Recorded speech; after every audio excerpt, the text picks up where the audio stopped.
Good evening. Oh! What are you doing down there?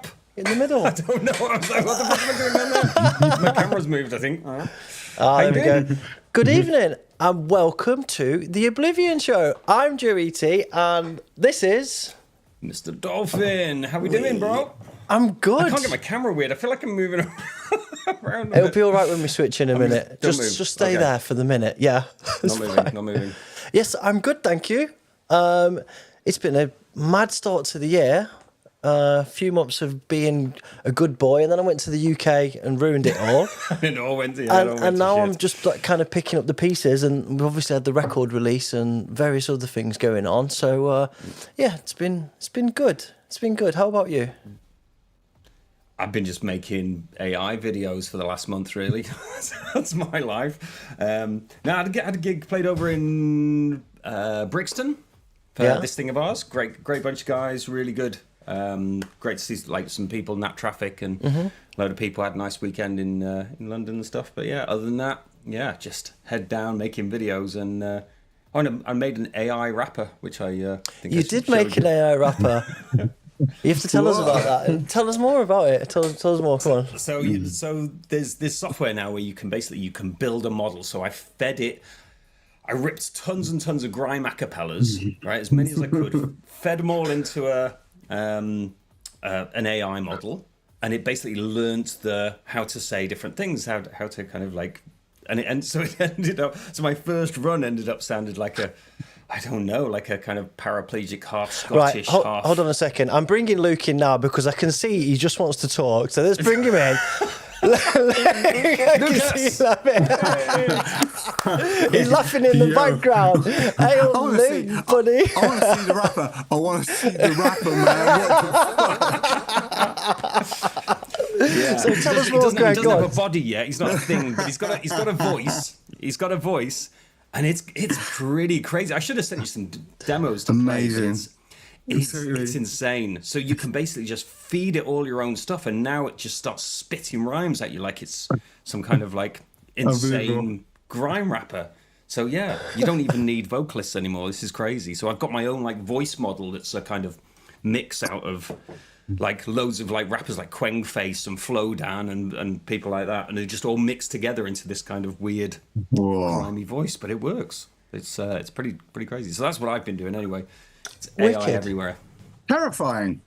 And anyway, indeed. So the show's not just about me and you today, Greg, because today we've got Luke, the DJ producer. Way! I made it, guys. I made it. Hello. Yeah. How you doing, man? You okay? Awesome, man. Glad to be here. Glad we're doing this. Yeah, mate. Very good. Yeah, great. How have you been? How's life working? You got a job now, right? Yeah, I got a job. I got a new other bit of my life, which fills in the blank spaces. Like I say, they're not even blank, but we'll talk about that later. But yeah, it's good. It's good doing something different because I never have. It's a whole new world, but doesn't mean I've left you all, because that was never ever a thing in question, was it? No, just this is a new thing for me. Awesome. A whole new world, baby. So tonight on the show, we have got one of the main things is about the Oblivion release that's just dropped, Metaphysical. I can see you got it there in the background. Pretty excited to talk about some of the trials and tribulations that we've had with that release. We've also got the new blood on the show, and that's the next section. And we've also got what's hot with like a load of awesome stuff from the scene, etc., etc. We've got 82 people already in the chat, so woyoy to everybody. A few quick shout outs, a quick skim through 82 here. People, big love 82 people. Big kiss in the house. Shout to Randy, who was gifting memberships at the beginning of the show. Respect. Mark Cushing, Mark Fletcher, Gothic Turtle, Atomic Ore, Jake, Smokes Let's Go, Agent Zero, Irma, DJ Z, Sticks, Jay, Antones, Dean Devastator, Cam is probably tuned in, maybe. All the crew them. All crew. Ash Scheme Boy. Scheme Boy, hey up, Ash, mate, you're right. Oh, big kisses to everyone inside the place. Nana Storm, Doc Maxi, all right, Chris, mate. Christoph, Kritika, and Doc Matters, Darren Bombhead, Madra, Everyone. Hemek, yeah, there's absolutely shitloads of people in there. I couldn't even get this not in my front room. Oi, this is just everybody. like a wacky after party, isn't it? It's just Yeah. it's a wacky right, really clean after party. Excellent, love it. Well, I don't know. It depends what you like. Do what you like, mate. Sorry. Go nuts! Let's all go nuts together, man. Okay, That's this why is we're going to be a here. quiet one. Yeah. Before we start, everybody in the chat, please share the fucking stream. That will be really useful for us. Also, if you can hit like under the stream and just put a little comment under there, that's really useful too. Thanks very much. What was it? Before we get started...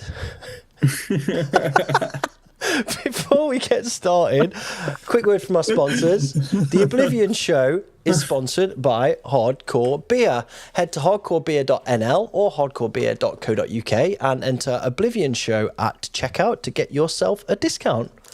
The Oblivion show is also sponsored by WeTweak. Go to WeTweak.com and check it out. You get access and free credits for members. And today we will be giving away some free guest passes and credits at WeTweak to what we consider to be the best 3 tracks in the New Blood. So there's something on the line today. All right. That is the pleasantries over. All the propaganda is out the way. The introductions are done. The ice is broken.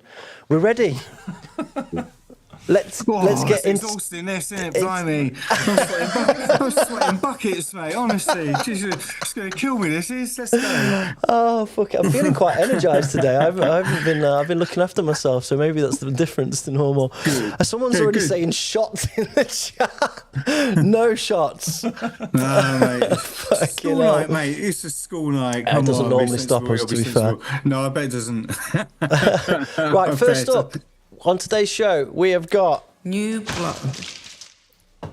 The New Blood. For those that have never tuned into the show, there might be some of you in there. This is a section where people submit their music and we give feedback to it live on air, us and the people in the chat. So, first up on The New Blood today, we have got Lingouf with Ressource Humaine. Let's go. Très très bientôt des machines qui permettront à chacun d'entre nous de surveiller son état d'esprit, son niveau d'équilibre mental, jusqu'à des remplacements du corps lui-même.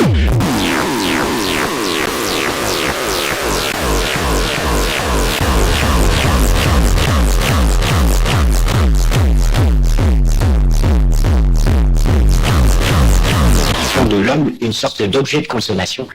Pour l'homme lui-même, comme l'est aujourd'hui l'automobile ou la télévision. L'homme achètera l'homme lui-même. Il n'y a pas objectif en matière de ressources humaines. Une meilleure collaboration.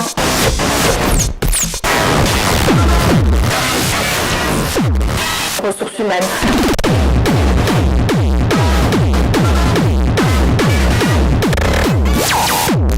L'avantage principal, c'est une politique de ressources humaines qui est à destination du collaborateur. Collaboration.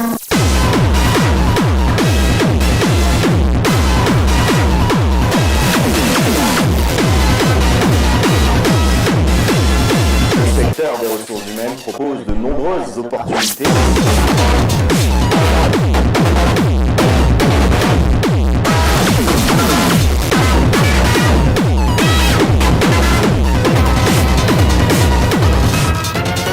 La nouvelle carte d'identité que chacun aura qui contient l'essentiel de votre histoire médicale, tout ce que vous avez le droit de faire et de ne pas faire, les maladies auxquelles vous êtes prédisposés qui vont vous permettre de faire ce métier ou de ne pas les faire, surtout de machines de normalisation du clonage, c'est-à-dire la possibilité de reproduire l'homme à l'identique.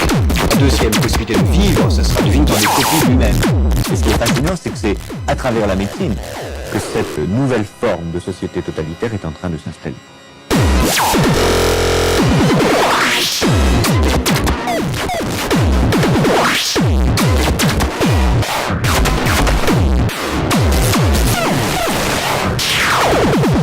va, sous prétexte de liberté, sous prétexte d'autonomie, créer les conditions de l'aliénation la plus formidable, qui est en quelque sorte aliénation par soi-même, volontaire, à une norme imposée de l'extérieur.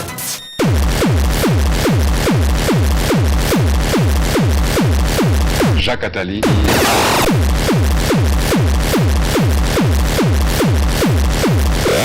Jacques Attali. Jacques Attali.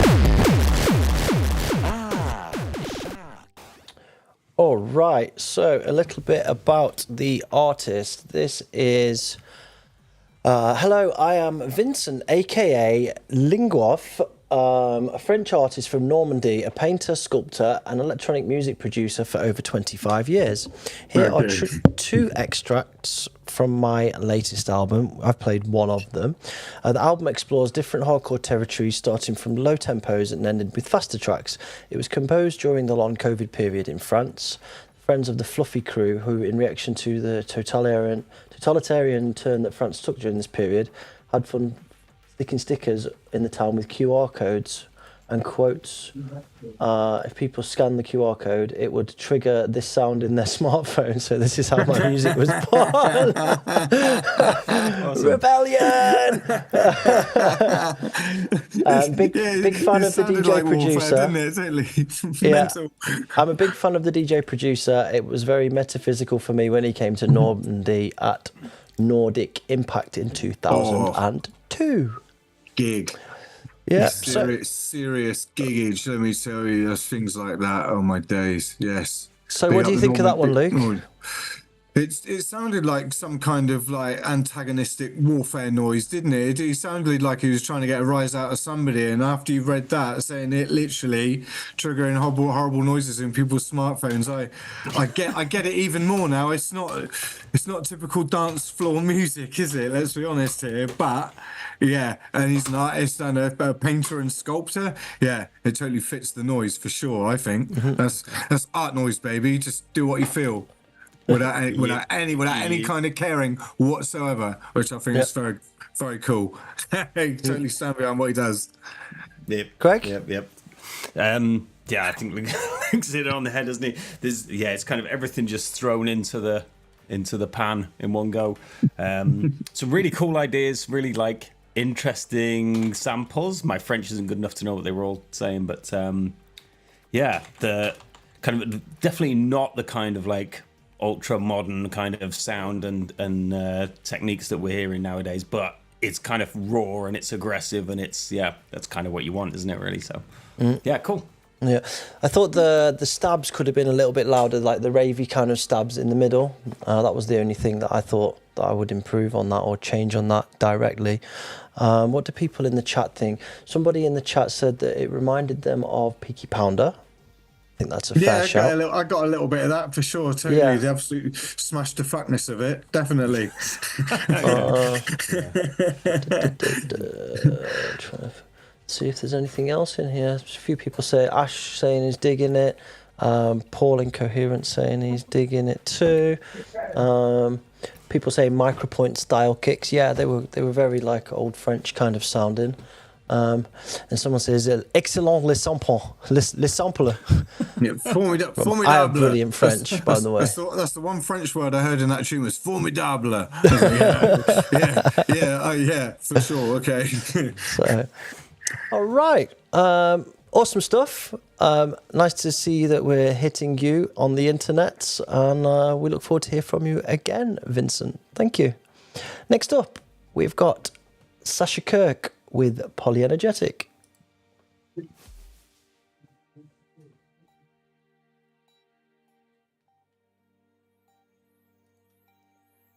What?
All right. This is Sasha Kirk. Some info about Sasha Kirk. My name is Sasha Kirk. I'm an electrical engineer and producer from Los Angeles. I started producing electronic music 8 years ago. Let me just stop that. I started producing electronic music 8 years ago while I was studying to become an electrical engineer. My interest for music overlapped with my curriculum. It allowed me to relate my artistic and technical works. I've since become a semiconductor process engineer and work at a microchip factory where I'm heavily influenced by machinery, sounds and concepts I'm around. As I've spent years working on techno music, I was found the most passionate with the harder and more industrial genres such as down-tempo, hard techno, trance, industrial techno and darkcore. Inspirations come from a broad range of artists including Ophidian, Enzyme X, Max Cooper and many more. I have 4 self-releases, many more to come. I'm on the search for the right label where my music fits and the right audience. And he's got a great beard. He has got a great beard. I mean, that's a really good beard. It's an important asset to have as a techno producer, right?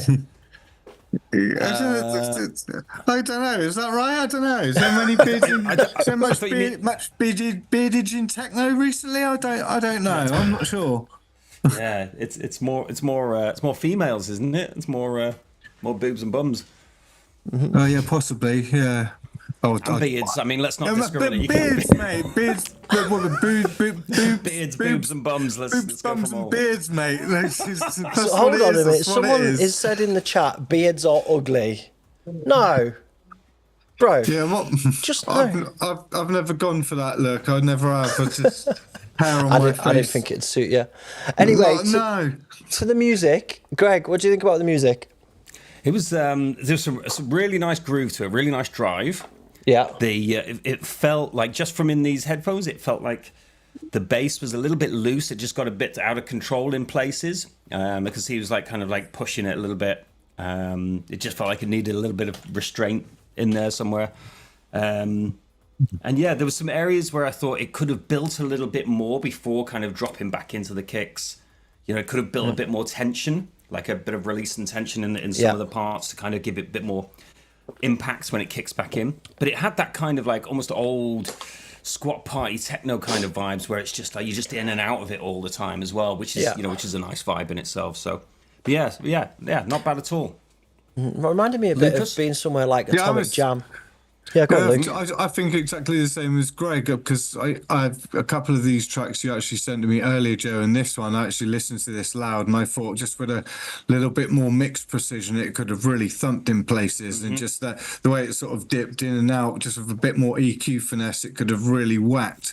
So it's kind of annoying. I don't know if it was the same for you guys. My stream was cutting in and out a little bit then when that was playing, but yeah, it didn't faze me because I actually knew what I was hearing because I heard it earlier. So, but yeah, just the more you do a thing, the more precise you get with it, don't you? You know, and if you're using your that's just pointers like that to go, separate the bass a little bit from a drop, and you get more bass when the kick comes back, don't you? So just these things. Yeah.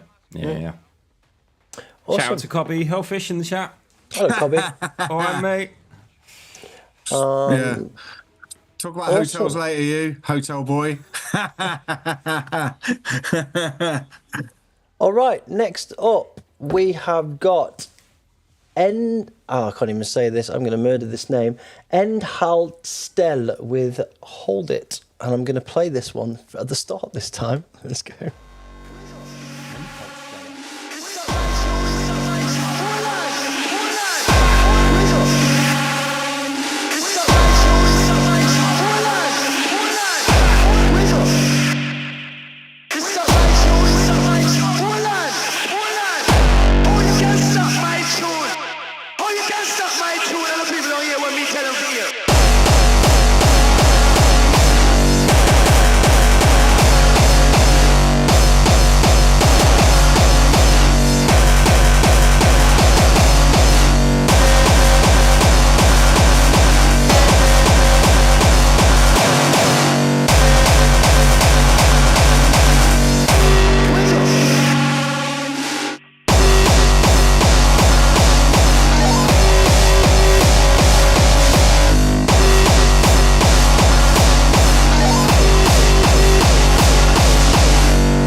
right. A little bit about the producer. Hey, Joe and gang. I'm Daniel from Germany, and I'm very happy to send you some of my tracks. I consider myself mainly a DJ and started spinning reggae back in 2007. Yet later, I also adopted dubstep, jungle, and finally the harder styles, especially Therapy Session, which really blew my mind back around 2010. Seeing and hearing artists such as Switch Technique, Death Machine, and The Outside Agency make me question a lot of things.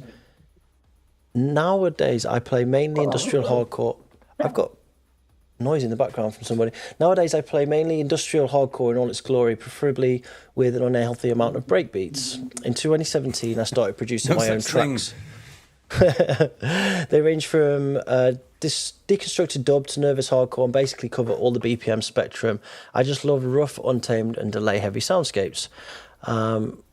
These tracks may be considered the most dance floor friendly material I produced so far. Some of the other stuff is way less approachable. Okay. What do you reckon, Luke? I thought that was booming. I thought that was great. That was pure screaming old style rave that felt new, that harked back to something a bit Kotzak-esque. I don't know, a bit industrial strength. It was just, that was like screaming raw old attitude hardcore, wasn't it? But yeah, it was like I could hear like the black and reggae like vocal influences. So I was like, hold on, yeah, what's it? And then the programming started to weird out a bit. I was like, yeah, this is not normal shit. I really like this. What is this? And now you've just read all that. It's like that totally figures as well, man. See, yeah, this is good. Definitely alternative hardcore, but really, really hardcore. Simple, just kick drum programming and that screaming siren noises, and plus those electronics that come later. That's just wicked. That's what you want from hardcore, isn't it? What do you reckon, Greg? Yeah, man, really good, really good. Lots of energy and stuff. From a personal point of view, I'd have liked the kick drums, the patterns to switched up a bit more. That kind of like dun dun dun dun dun dun dun dun. It's a bit repetitive over the whole length of the track. It would have been nice just to have sections that switched up and stuff, but there was loads of energy in there. And like I say, Luke, it was like early, I don't know, late 90s, early 2000s hardcore. Where you just throw everything and you just go, oh, fuck it, have it. You know, it was really good. Really enjoyed it. Mixed reviews in the chat. So we had a few people complaining about the structure and the lack of. I think a consistent kick. I think the stuttery kicks were frustrating a few people, but that's kind of personal preference, isn't it? It's a bit subjective, really. Somebody mentioned about the kick. Butterfist mentioned that the kicks that sound like they were made at a higher or a lower tempo and then not properly stretched. He said they feel a little bit off. Some people said they love the sound. Boys, don't stretch your kicks. Some people saying that they love the sound design. So. The manufacturer saying, I like the ungrooviness. It makes it more in your face, but the parts are too broken up. It keeps stopping. I think that was part of the charm, though, right? It was that was the idea. I think it was edgy, and it was like kind of like it didn't go into the 4/4. It was just like there was thing where it just keeps poking you and poking you and poking you, and it never stops. Do you know what I mean? It did. It felt a bit off key. It didn't quite. It wasn't conforming to where you thought it should be going. It wasn't. It was like, no, I'm not going to do that. I'm fucking doing this, and I like that. That's hardcore, man. Yeah. Exactly. Like I like that. Stop expecting everything to be what you think it's meant to be. It is what it is. Get your head around it. For real. For real. Yeah. Nothing dies a death if it all goes, oh, but got to be the same. No, it hasn't. No, for sure not. And that's why I like that. And it's really cool, utilising very few elements, but make a fucking raucous noise with it. Yeah, it's kind of a hard thing to do. But yeah, I subscribe. There could be versions out of that, couldn't there? For sure.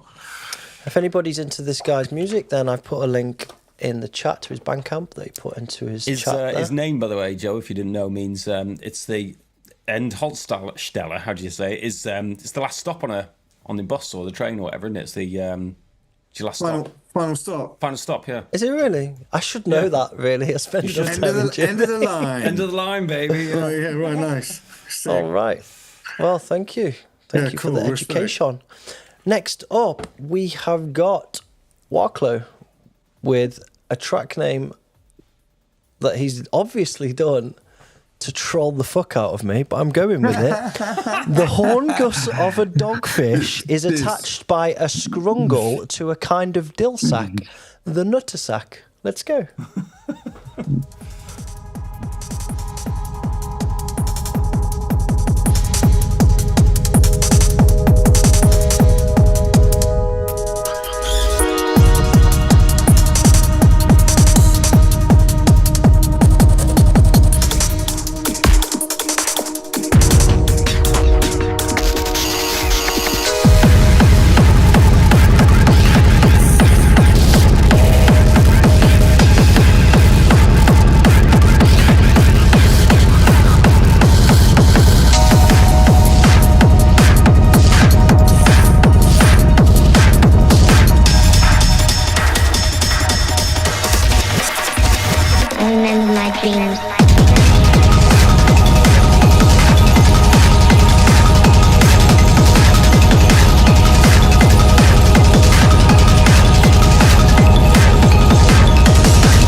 That was interesting. I really like that one. I really like that. I was actually really zoning out off of that. That was great.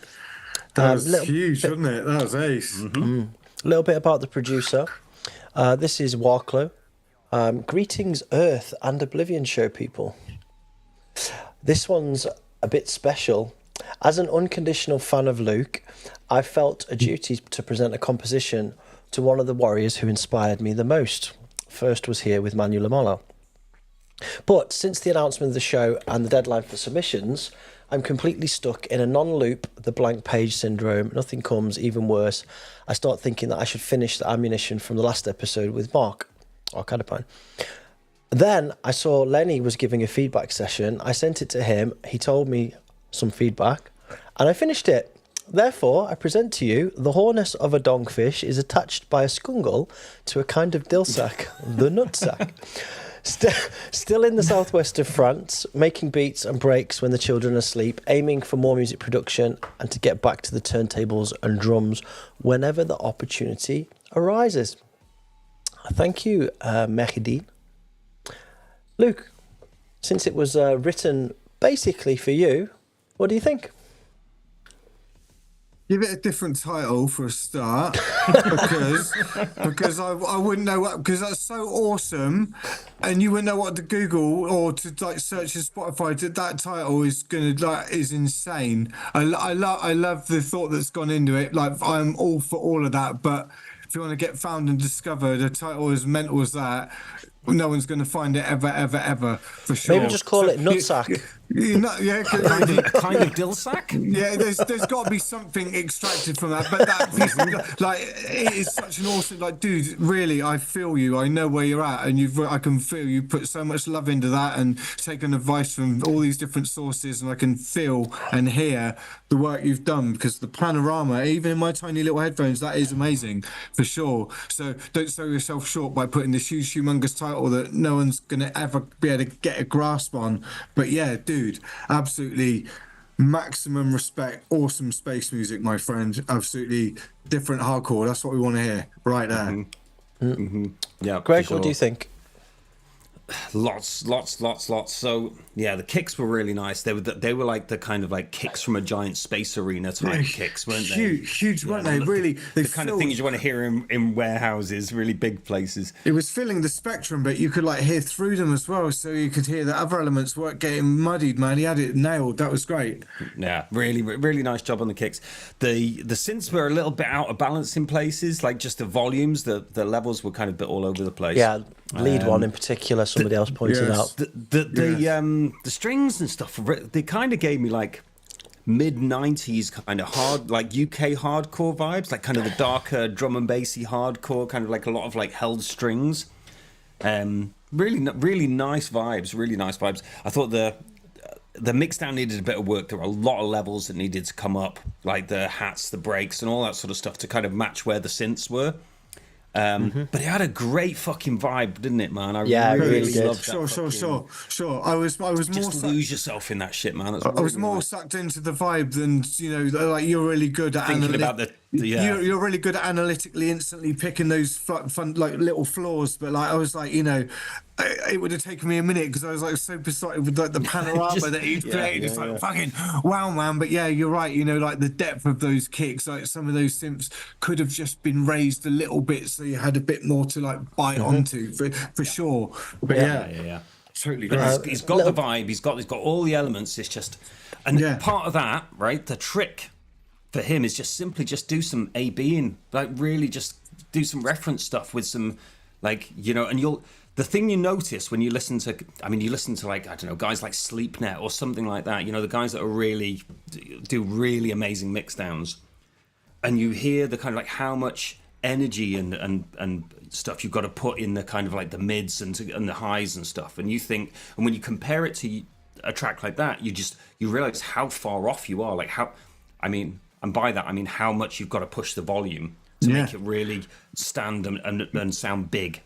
And that's all it is. It's just a question of like he needs to do a bit of referencing and realize where his elements need to sit in comparison to tracks that sound really big, because he's got all the elements there. They just need balancing a bit better. Yeah. It's a great track, man. I love it. A bit of feedback from the chat.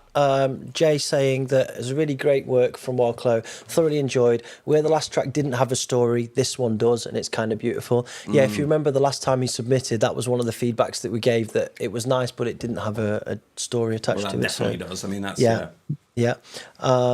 Demanufacturer saying it's a good mix. Everything is loud yet audible. Nice atmosphere. Incoherent saying very nice. Butterfist saying kicks could be a little bit louder.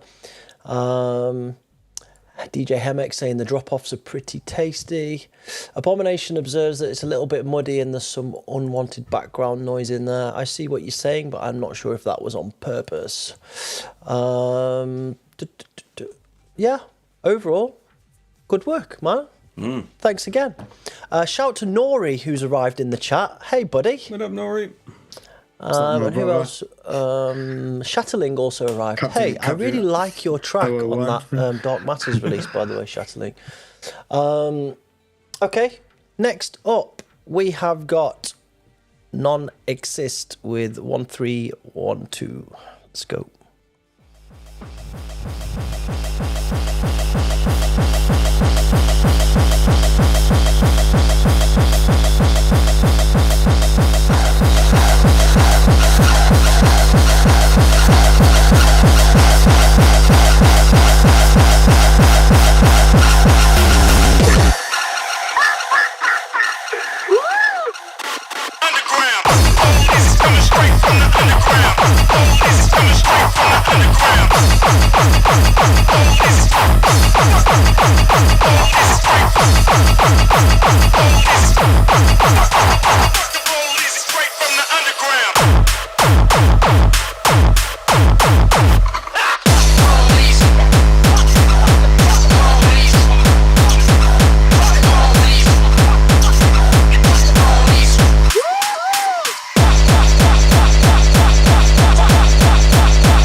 All right. Non-exist. I don't have a bio for this artist. I think they are Berlin-based. I'm not entirely sure. Yeah, I haven't got any information. I've got his page here. Let's just make it up. We'll make it up. Okay, so my first observation. Identity for this, totally. First observation is that the name. It's a bit close to some other names that are already existing in the scene, so you might want to consider that before you make too much progress. Also, that the sample was spammed to fuck. I was going to honestly, say, it actually sounded like an old hardcore record on Strike from 1997 or something. It was just a combination of that kind of messed up tracker kick drum and that fucking rap sample that was felt very throwbacky, or like an early TM or something. Do you know what I mean? It felt like it was an echo of that for sure. Don't know if it was ironic. I don't know if it was on purpose. But then, like you said, Berlin, and that's like, okay, that's sort of like. No, the reason I said Berlin is because I can see the people in their friend list, and I know that most of them are from Berlin. Okay, that's all. So I just that's just an educated guess. Yeah, just an educated guess. But it did sound like Strike Records and sort of like grotty, like late '90s German like tracker hardcore. It felt like that, didn't it? It's totally felt like that. Totally. Yep. Could have been like early Strike those war 10 inches. Do you remember those, Greg? Yeah, totally. I still got a bunch of them. That was a subsidiary of Strike. They sounded like shite, but they had a weird funk to them. And in the right context, I guess that might do that for someone else. So for sure, it is what it is. Yep. Any technical feedback, Greg? No, I mean it's like it's like a '90s hardcore track. So it's like, why even try and make it anything other than it isn't? It sounded exactly like that. What are you going to do? Make it sound like a modern track and it'll completely change its very element. It's very ethos. So it's kind of when I said it is what it is. It is that, isn't it? It is sure. Yeah. I've got. I mean, even down to the sample. Like just repeating on like the kind of NPC stuff. Yeah, totally. Like underground. Like that kind of hardcore, totally, man, for sure. Yeah, the profile just says hardcore punk, anti-fascist hardcore punk, gabba punk. Yeah, so, that's me. I'm all those. Profile. I've been all them. All right. Well, keep going, bro. And nice to see you again. Yeah, do more. Do another one. Keep going. Yeah. Think about your name. Think about your name as well. Hang on a sec. Look at that flyer. You're only playing for 5 minutes. Who's playing for 5 minutes? What's going on? On the screen. Oh my god, he waits till 4:30 and then he's got That's like the ultimate graveyard shift. Did he just play that track? Yeah, totally. Well, and he gave it loads of extra undergrounds at the end. Under. Next up, SRF with Choice of the Elite. Let's go. Press play, Joe.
choice.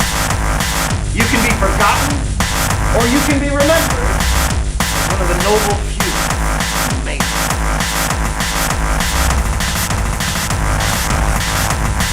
There are no constraints, no boundaries.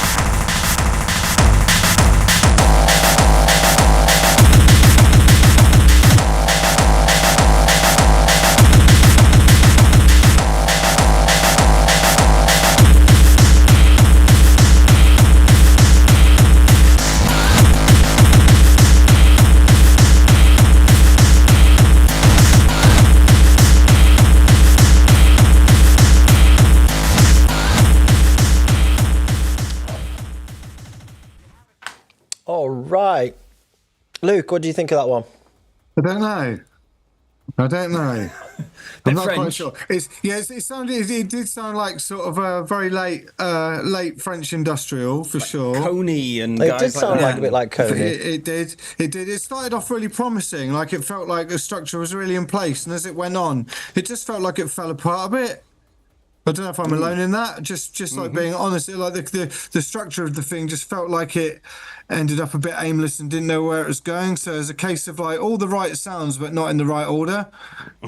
Yes. Yeah. Do you know what I mean? That's like being absolutely brutally honest here. You know, I had loads of promise, but just towards the end of it, it's like, don't know, so he didn't believe in it anymore and gave up or something. So I would like to hear you like persevere and have another go and pull that back in and make the second half of it wallop like it should, and not just flake out and go, oh, I don't know what I'm meant to be doing with this anymore. So that's kind of what it sounded like. It was a bit rinse and repeat towards the end. Yeah, I agree. Being honest. Yeah. Greg? Had all the elements to it. Had the. It was, there was even right at the start. There was a really clever little thing he did. Where at the beginning there was like that weird little loop with the wah, and it was like really mono, and it kind of fanned out and went high def and filled the stereo. I was like, wow, okay, he's going to do something really interesting here, and it was really primed to do some stuff. And I just think he's just let yourself down a little bit. That's all. That's all. Quite a few people in the chat saying it sounds like Hellfish. I know. It's just because I know that you can be, things can be better. You can definitely do better with what you had there. That is what I'm saying here. Constructive criticism, not flat out criticism. We don't do that. That's not on. We don't do that.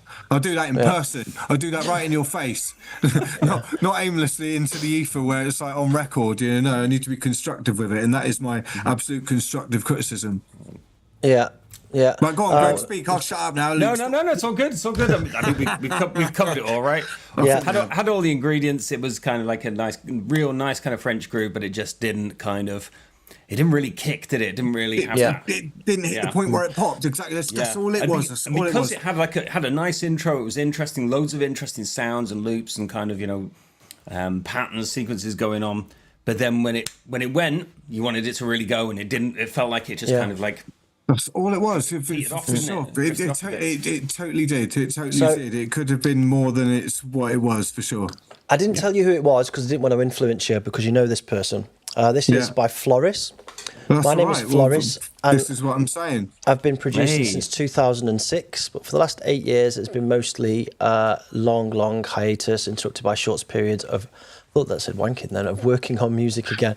Now, my brain was like saying that. And now after switching to Ableton for not too long ago, I've remade this tune that I originally made 14 years ago, revamped it and polished it where deemed necessary. Now I think it's close to finally being finished.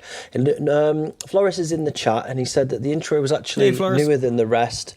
The rest was made 14 years ago, so that would explain. It totally sounds like it, Floris. Floris is my bro, by the way, everyone. Like yeah, me and Floris that's why I had a didn't lot tell of you. I hands wanted to in make the sure last you. couple of years. No, for sure, for sure. You know, and if Floris had played it in me and my face, I would have said exactly the same thing as I said right there. So that's me. At least I'm good with myself, knowing I said exactly the right thing. But no, that's straight up, man. Like Floris is one of our G's for real, and is to be given all the props that is needed. And I could hear the difference. So for sure, if we at least our ears are where our ears are. Keep going, Floris. Cool. Keep going. I just want to shout to Jeffius in the chat. What's good, Jeff? Also, somebody else joined that I wanted to say hello to. Industrial Jamie. What's up, bro? What's good? All right. Next up, we have got Veeglix with the new sound of music. Let's go. Robot music is a new attraction. Robot music. It wasn't long before technology found its way into the home. It meant that for the first time, the keen musician was no longer limited by his lack of talent.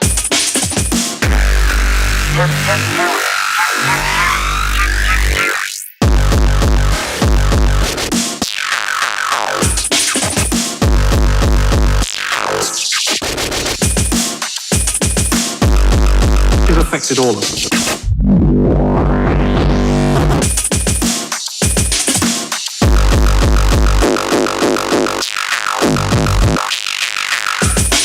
The new sound.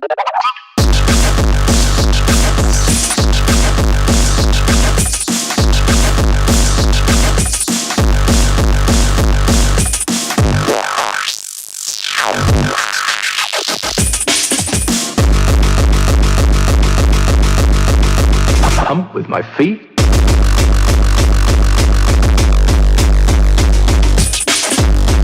Experimenting with music. Ready?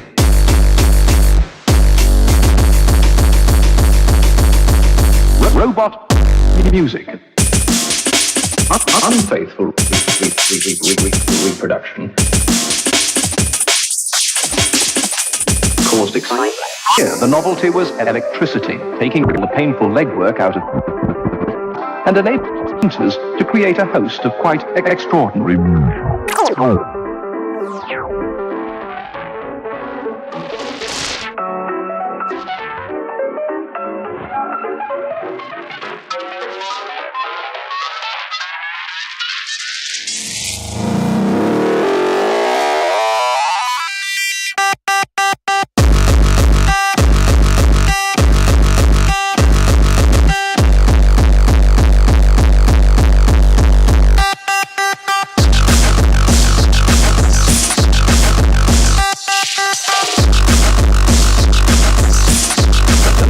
Manipulate the control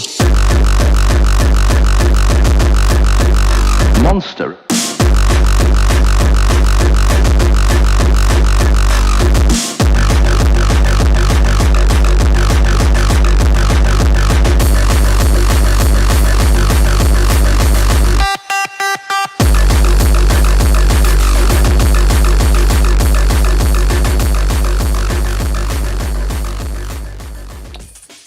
All right.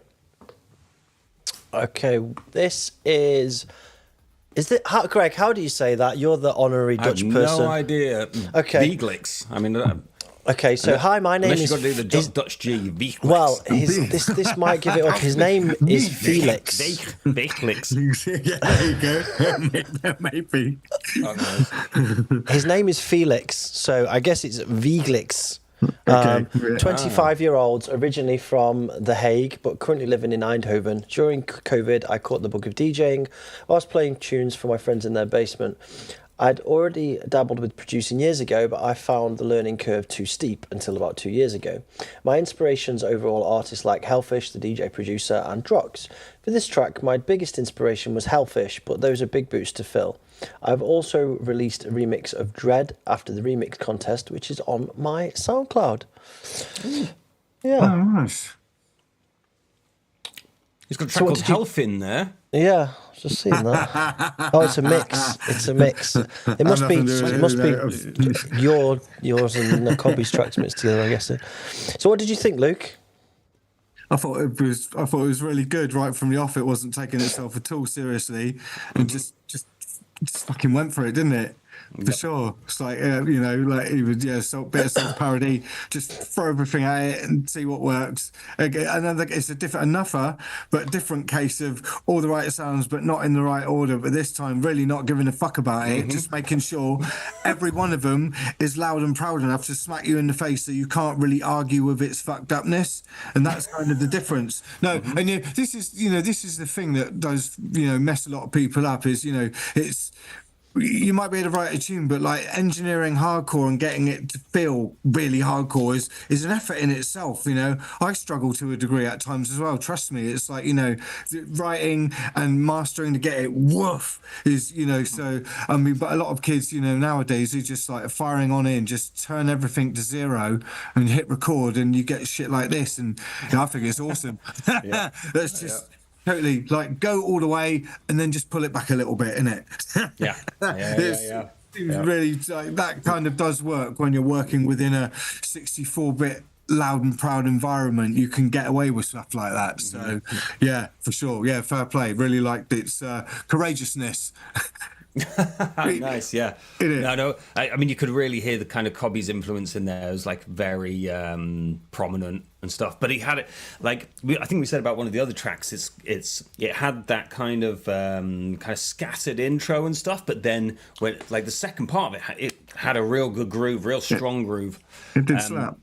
My favourite part was the reverb on that screechy noise. That went I hated that. There was like just a really nice reverb on it. I really appreciated it. I thought I didn't like that. I was just thinking, because usually you wouldn't do stuff like that, but just that extra, I was getting a bit spun out by like those different, like the cut-in vocals that sounded like they were taken from some 1980s TV thing where they sounded really like somewhere between 8 and 12-bit and really fucked up my mix. Right, yeah. Going, God, I don't know how to get a grasp on that, and I couldn't work out whether it was too loud or not loud enough, but I couldn't argue with the kicks and the brakes smacking me about going out. So all right, I submit. Yeah.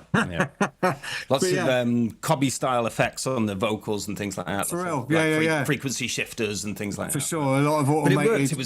It was fun, man. It was a fun track. Nice solid kicks, loads of cool, weird, fucked up sounds, and I thought it was really good, really good. More from him, please. Totally, man. Totally do that. And I think he's in the chat, so you're welcome, Felix. Big up, man. Nice one. Yep. Keep going. Keep it up. Yep. There we go. Do some more of that shit. You're really get a release on Def Jam. He sampled them from a BBC documentary in the 50s. It totally sounded like that. I doubt if he sampled it in the 50s. No, for sure. No, I said time from, boy, not in. No, that didn't happen, did it? Definitely not. Next up, we have Disruptiv with Shameless. Let's go.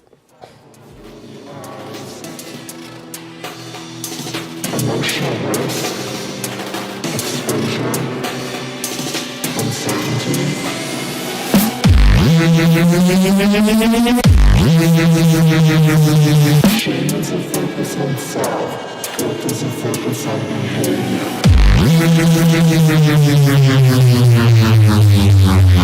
Shame is one, do not be perceived as weak.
pussy? When you wanna give me that pussy? I call one of my homes up. I call one of my homes up. When you wanna give me that pussy? When you wanna give me that pussy? When you wanna give me that pussy? When you wanna give me that pussy? When you wanna give me that? When you wanna give me that? When you wanna give me that? When you wanna give me that pussy? You purchase a plane, take it. When you wanna give me that pussy? You purchase a plane, take it. When you're down on the valley, you feel like the main man. Gotta take it. You put these river lips, stay in this and get this and take it. You should take it. I'm on some bullshit. When you wanna give me that pussy? You purchase a plane, take it. All right, a little bit about Disruptiv. I'm Claudio, aka Disruptiv from Lisbon, Portugal. I started my music journey 10 years ago making hip-hop beats with my project Warklo, and 5 years later, after I met one of my favourite DJs, I started my drum and bass and hardcore thing. Some of my inspirations are TOA, Limewax, Noisia, duh, heard that in the intro, Burrow, Third Kind. I just recently released a 2-track drum and bass EP.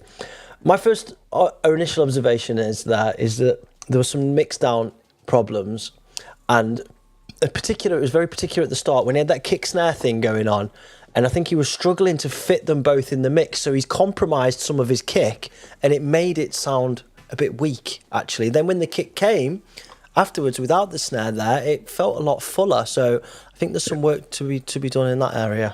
What do you think, Luke? Too much side chaining, like where the kick is like dipped away for the snare, but then there wasn't enough snare to fill the gap, so it was like kind of kick hole, yeah, and it was almost just the punch of the kick, wasn't it? Enough snare to fill the hole, and yeah. like, you know, there's ways of side chaining where you can get the majority, but you can still keep a little bit of sub under there, so you've still got this continual free motion of movement. Even though one of your kicks is moved out of the way for a snare drum, you know, there's still an element of the sub can be kept there. So the whole thing, again, this is the thing with hardcore, like where these failures, you know, there's some really good ideas across all of these tracks, but they all fail because of mix issues, because essentially mix down's really fucking difficult and annoying. And you know, it's hard enough like structuring a whole tune and getting a tune finished, let alone having to engineer the arse off of it and knowing what to do with a snare and a this and a that. You know, to the beginner it's just way overwhelming. You know, how long have we been doing it? 30 years, and we're like, Greg's not part of this conversation because he's awesome, but some of us who actually we're all still learning, bro. We're all still learning this shit. Okay, but again, you know, example, like, you know, Goldie doesn't engineer his own music, does he? And he has some of the most wacky ideas in drum and bass. So you don't need to be all things, because there's always, you know, specialists to help elements in the further process. Just, you know, try and get the mastery down of like the structure of your tune. And again, if just a little bit of turn that side chain down a bit, and you won't end up with that kick hole. But again, you know, the intro, I was just like, okay, there's some noisier drum and bass emanating. Someone's been very exposed to drum and bass here, and you go, oh yeah, he's from Portugal. I'm okay, okay, man, I hear and feel you, dude. But again, mix issues, you could do that again, fight through the mix, make your ideas shine. That's all it is. Like Greg says, this is this mix issue, like Joe said, even for sure. Greg, what do you reckon? It's just down to the mix. I mean, some really good ideas in there, and you know, if you're into drum and bass, you love Reese's and, you know, that kind of Reese kick thing, crossbreed or whatever you want, times like these, and it just works really well when you can make it work. But the mix was struggling, right? And there's so many different ways you can do things now. So many like more modern ways of side chaining than there used to be. Totally. And like think tools like Track Spacer, right? Means you don't have to do full band side chaining anymore. You don't have to duck everything for one element. Using Track Spacer and stuff like that, you can get things to just fit in to the gaps that you want. So you still get to keep a bit at the bottom, or you keep a bit at the top, and you just like it pulls out the space for the snare. So you kind of don't get those feelings of kind of like too much air or too much space. You keep the groove of the track.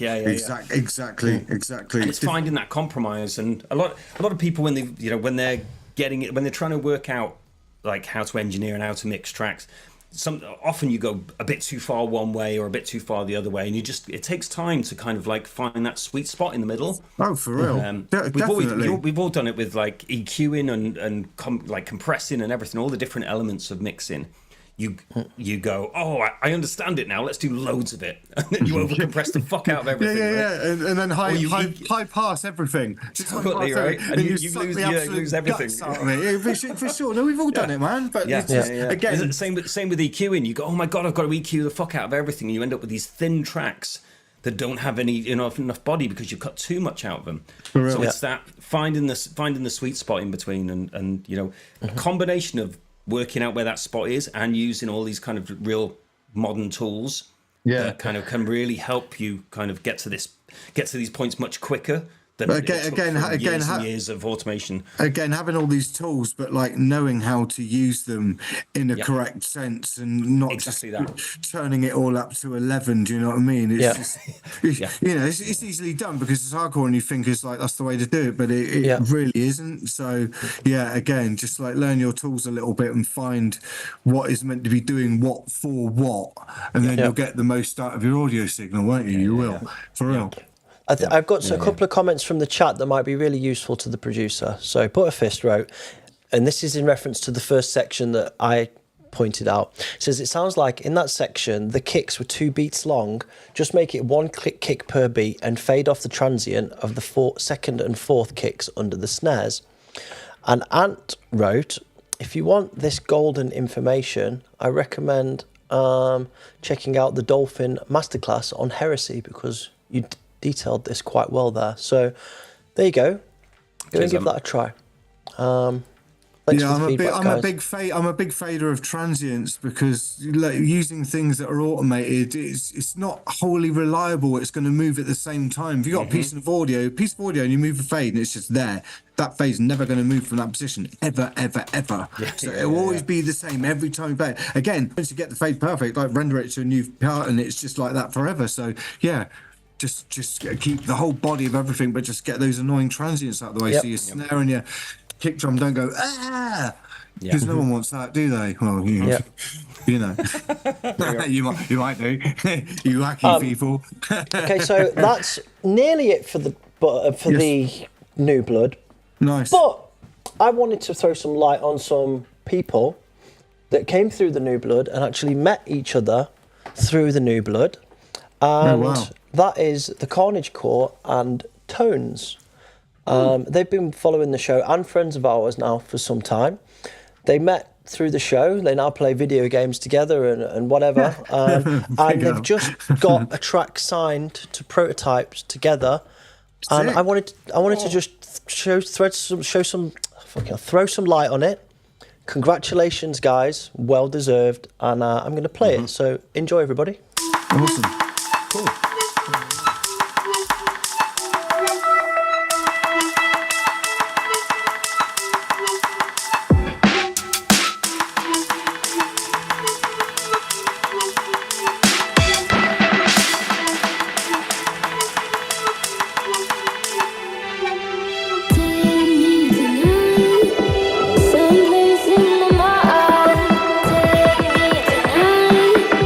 Someplace in my mind.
Very good. All right. That is Big coming up. out on Prototype Records. It's a 4-track EP from the Carnage core featuring Tones called The Gods of Olympus, Prototypes 106, and that's coming out on the 8th of March. So Awesome. go and check it out, guys. That was great. I love that. Congratulations. Yeah, go on, Luke. I really like that. I really love violent kick drums and female vocals, as everyone might know by now. Dude, that was rocking. Do that again. If you haven't already got it, I'll send it over, Luke. I've got Nice. it, so I'm sure neither artist will mind me sending that to you at all. Big love. Awesome. Yep, congratulations, Great stuff, guys. Well done. Tones like Antones, yeah? Yeah, man. Yep. Big Yeah. love, Antones. Fucking great, man. See you somewhere at some point. Yeah, awesome. Wicked. All right, well, that is the end of New Blood. The New Blood. Well Big up done, the New everybody, Blood. for submitting. Big up. I'm curious in the chat who you think, which tracks you thought were the best. Not the last one, not including the last one. That was really an honorary mention. So if you put in the chat who you think, which tracks you enjoyed the most, or write underneath in the comments on the YouTube video, we'll reach out to them and give them access to WeTweak so they can go and get some samples or some presets or whatever. Okay, wicked. All right, next up, we're going to talk about Luke and everything metaphysical. Yeah, baby. So I hope you're ready, Luke. If either of you guys need a break, I'll do a little bit of propaganda so you can go and get yourself a little drink or whatever. And you'll be back in a minute. So cool. I want to talk very quickly about, if I can turn this on, the Oblivion Show membership scheme. So as well as being completely free to everybody, the Oblivion channel has a membership plan that you can join and help us continue with our productions for the show, upgrading our equipment, all of that kind of stuff. And it comes in 3 different tiers. You can join for tier 1, which is €1.99 a month, which gives you access to the loyalty badges that you see people in the chat having, the custom emojis. I can see lots of people are joining now. I think Randy's probably gifted a load of subs. Yeah, it gives you all the emojis. If someone could spam some emojis in the chat for me, that would be really useful. You get 5% discount forever at oblivionunderground.com. It's easier for us to see you, so we give you shout outs and you get Discord member ranks in our Discord server. For our tier 2, you get everything that I've just said, and you get the Oblivion Underground digital releases. So for example, the Metaphysical release has just come out. That got sent to everybody that was a member, a tier 2 member and higher. You get priority notification for merchandise drops, so you can get things before they sell out. A bit like our bundle packs, they sold out within 24 hours this time. You would have got told about that before they went public. And things like members only live chats. Sometimes we jump into a server after the stream, and we've got some other coaching ideas coming up as well alongside WeTweak, so that will be cool. And then for our tier 3, this is like God tier membership, really. We're regularly sending vouchers for Oblivion Underground and our sponsors Hardcore Beer over our community tab on YouTube.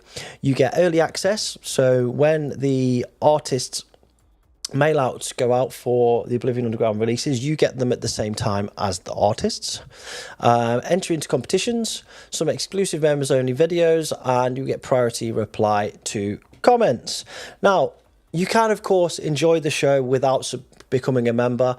This is completely optional. Nothing is ever going to be exclusive in terms of the show or being able to get your music on the show, but this really helps us for getting things together, improving the show, and doing different things with the channel.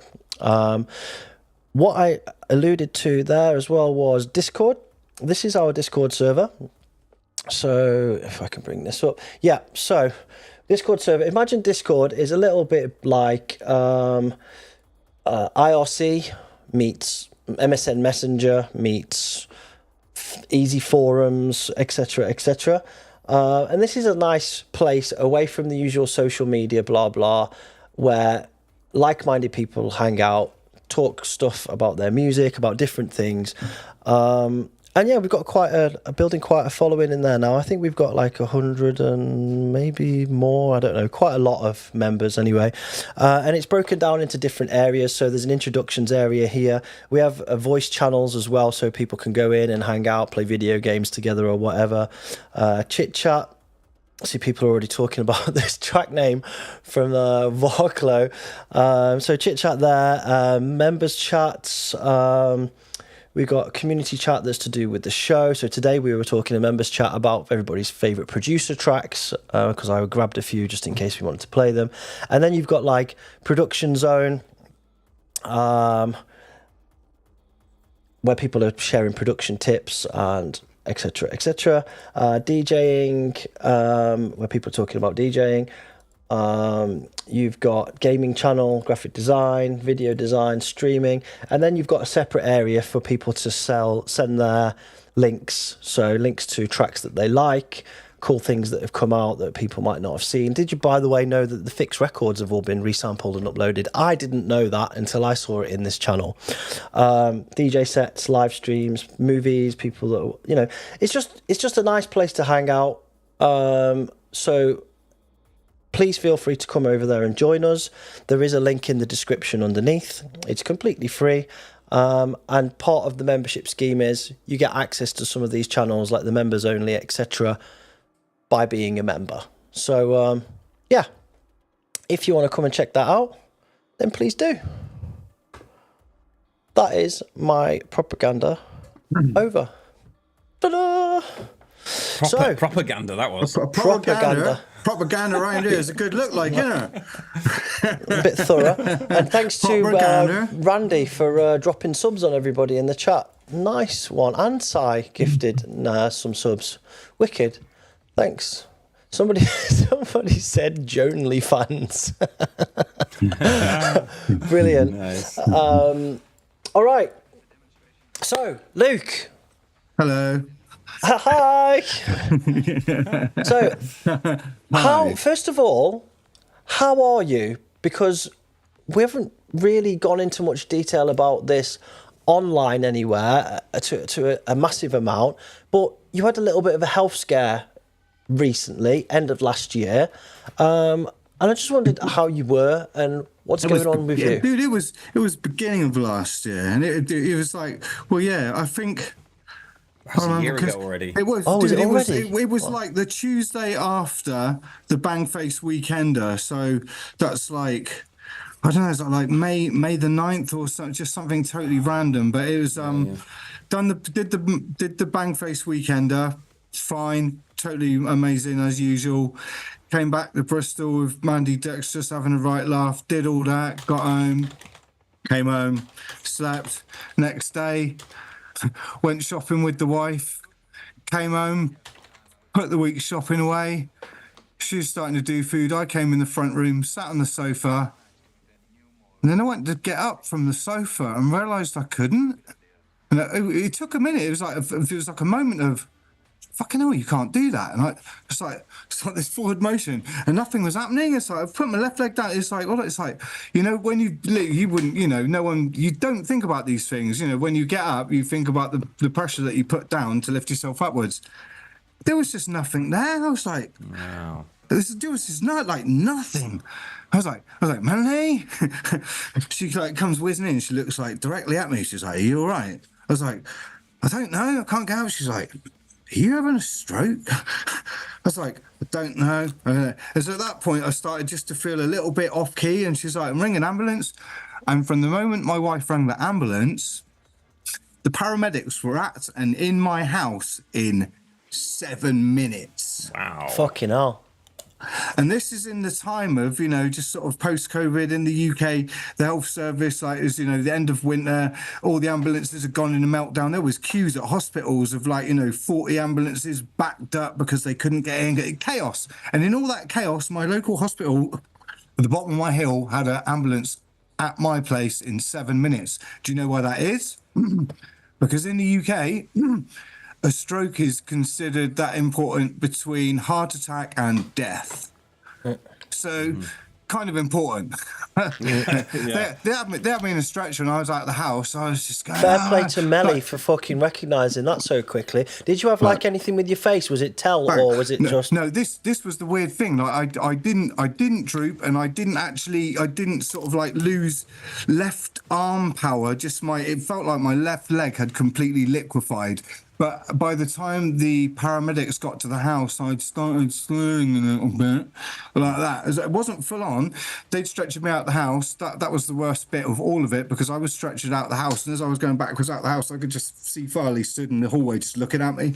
And that nearly just destroyed me. That was the worst bit out of all of it. That was the worst bit. So I got into the ambulance. We zoomed out of our estate. The ambulance took a left when they should have taken a right, because they were about to go through the city. I'm going, you've gone the wrong way. Like, I'm on a drip and everything. I'm ranting on a stretcher. Like, Mr. McMillan, no, settle down. I've had all this. I'm on my. I was going, no, this is going to take twice as long because I know the route around the city. But that was right. It meant I was still alive and kicking by the time they got through the city, got me in the hospital. My sort of wife was there, and by that point, like my left leg, it's like it literally didn't exist. Like there was, I could not stand. It hadn't even occurred to me. It's like, oh my God, look, it's like you're going into partial paralysis here. I hadn't even thought about it. Just like it was, and this all stems from, this is, I haven't really done like ridiculous drugs in over 10, nearly 15 years, maybe, like nothing ridiculous. So there was nothing that I do not drink alcohol. It's like I'm 50 years old. What is going on here? As it turned out, what happened to me was my mum died from a stroke, actually, and what I suffer from is hereditary high blood pressure that I never knew about, and that was me fucking finding out about it. Wow. Pop, so anyone who's had that in their family history, and that is a hereditary thing, and you don't sit around going, oh, I feel like I've got high blood pressure today. No one does that, so being aware of these things is kind of, I didn't even think about it, because I rarely get colds now or anything, just no ill health. Just nothing, bit of bad back from too much studio, but Jesus Christ, that's it. So this was totally random. But once in the hospital, basically that, although I couldn't walk or anything, they kept me in for 7 days because I was under observation, because they thought if I had another one, it would be bigger and it would kill me. So it was kind of drastic, so now, here we are, like, post all that, come home, my God, everyone saved me. I couldn't work for 4 months for sure, and the crowdfunding just saved our lives completely through all of that. What happened was, at the beginning of the year, my wife's wanted a dog for years. I'm a cat person, never wanted a dog, I never really wanted a dog. But, this happened, and we've got a dog. I come home from hospital, Melanie's at work, it's me and the dog. I'm telling you, my dog, she was the thing that got me up and out the house and moving, and must walk the dog, because the dog needs walking, like, over day. In the initial stages, like flailing around for 15 minutes at a time, looking like a fucking broken octopus with a crutch, and fucking chaos, mate. Like, I posted some horrible shit on Instagram, but that wasn't half of it, and I thought that was me looking good. I was like, I got this. I can't remember who it was. Someone messaged me going, dude, I had no idea it was that fucking bad. I was like, oh my God, no. The only way is up. But dude, it's that was it. The dog therapyized me. She just got me moving, because honestly, this is the thing, sitting around after that kind of injury, like literally having to relearn how to walk again properly, is, you never think you're gonna go through that shit ever, so where I've got it to this point now, actually sitting around for bouts for too long, it makes me ache, it's like I have to move, and the more I move, it just regains like that muscle memory that I completely lost. I mean, it is, like the gig I really didn't want to lose was, I had this Jarrett on air, and then the day after it was going to be Glastonbury. I just okay, I'll be half crippled, but for God's sake, let me just know I can do that again. And I'm back. Refresh.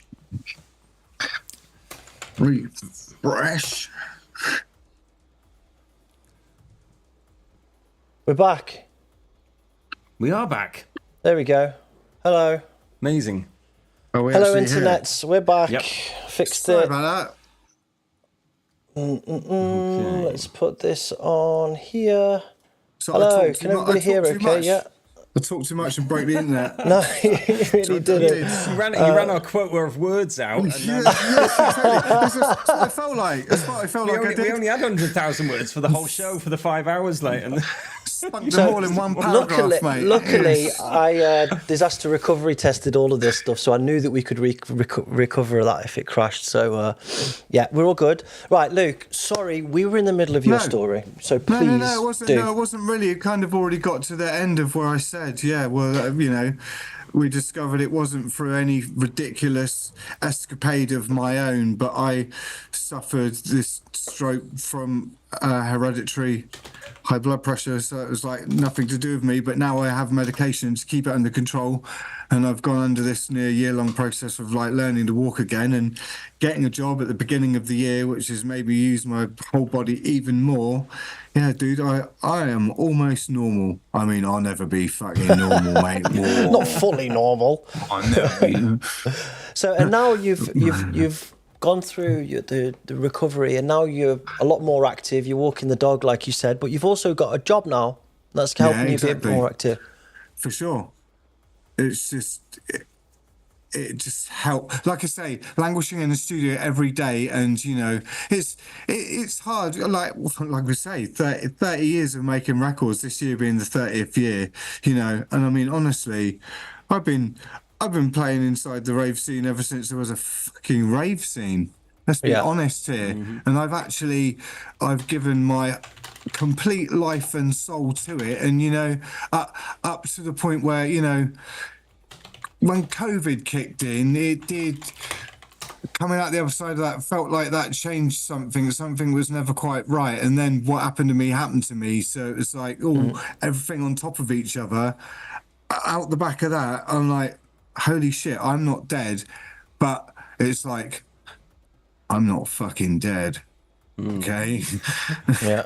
It's like, okay, I'm 50 years old and I didn't die off the back of that, and my mum did. And this is because everything that was available to me in 2024, none of that even existed for my mum in 1995. Mm-hmm. So I'm like, right, okay, so instead of like languishing around and worrying like, oh, woe is me, and not wanting to like I said, been inside the rave since it existed, and although I've done pretty much all there is to do, but like the continual hustle, I think it's at this point it's like, no, dude, your body is just screaming activity. You need something where you're just utilizing yourself on a daily basis, so you can just build up this muscle, and we can then focus a little bit on studio time once I get my creative mind process going when I'm working, because that is some deadhead times that can be utilized there.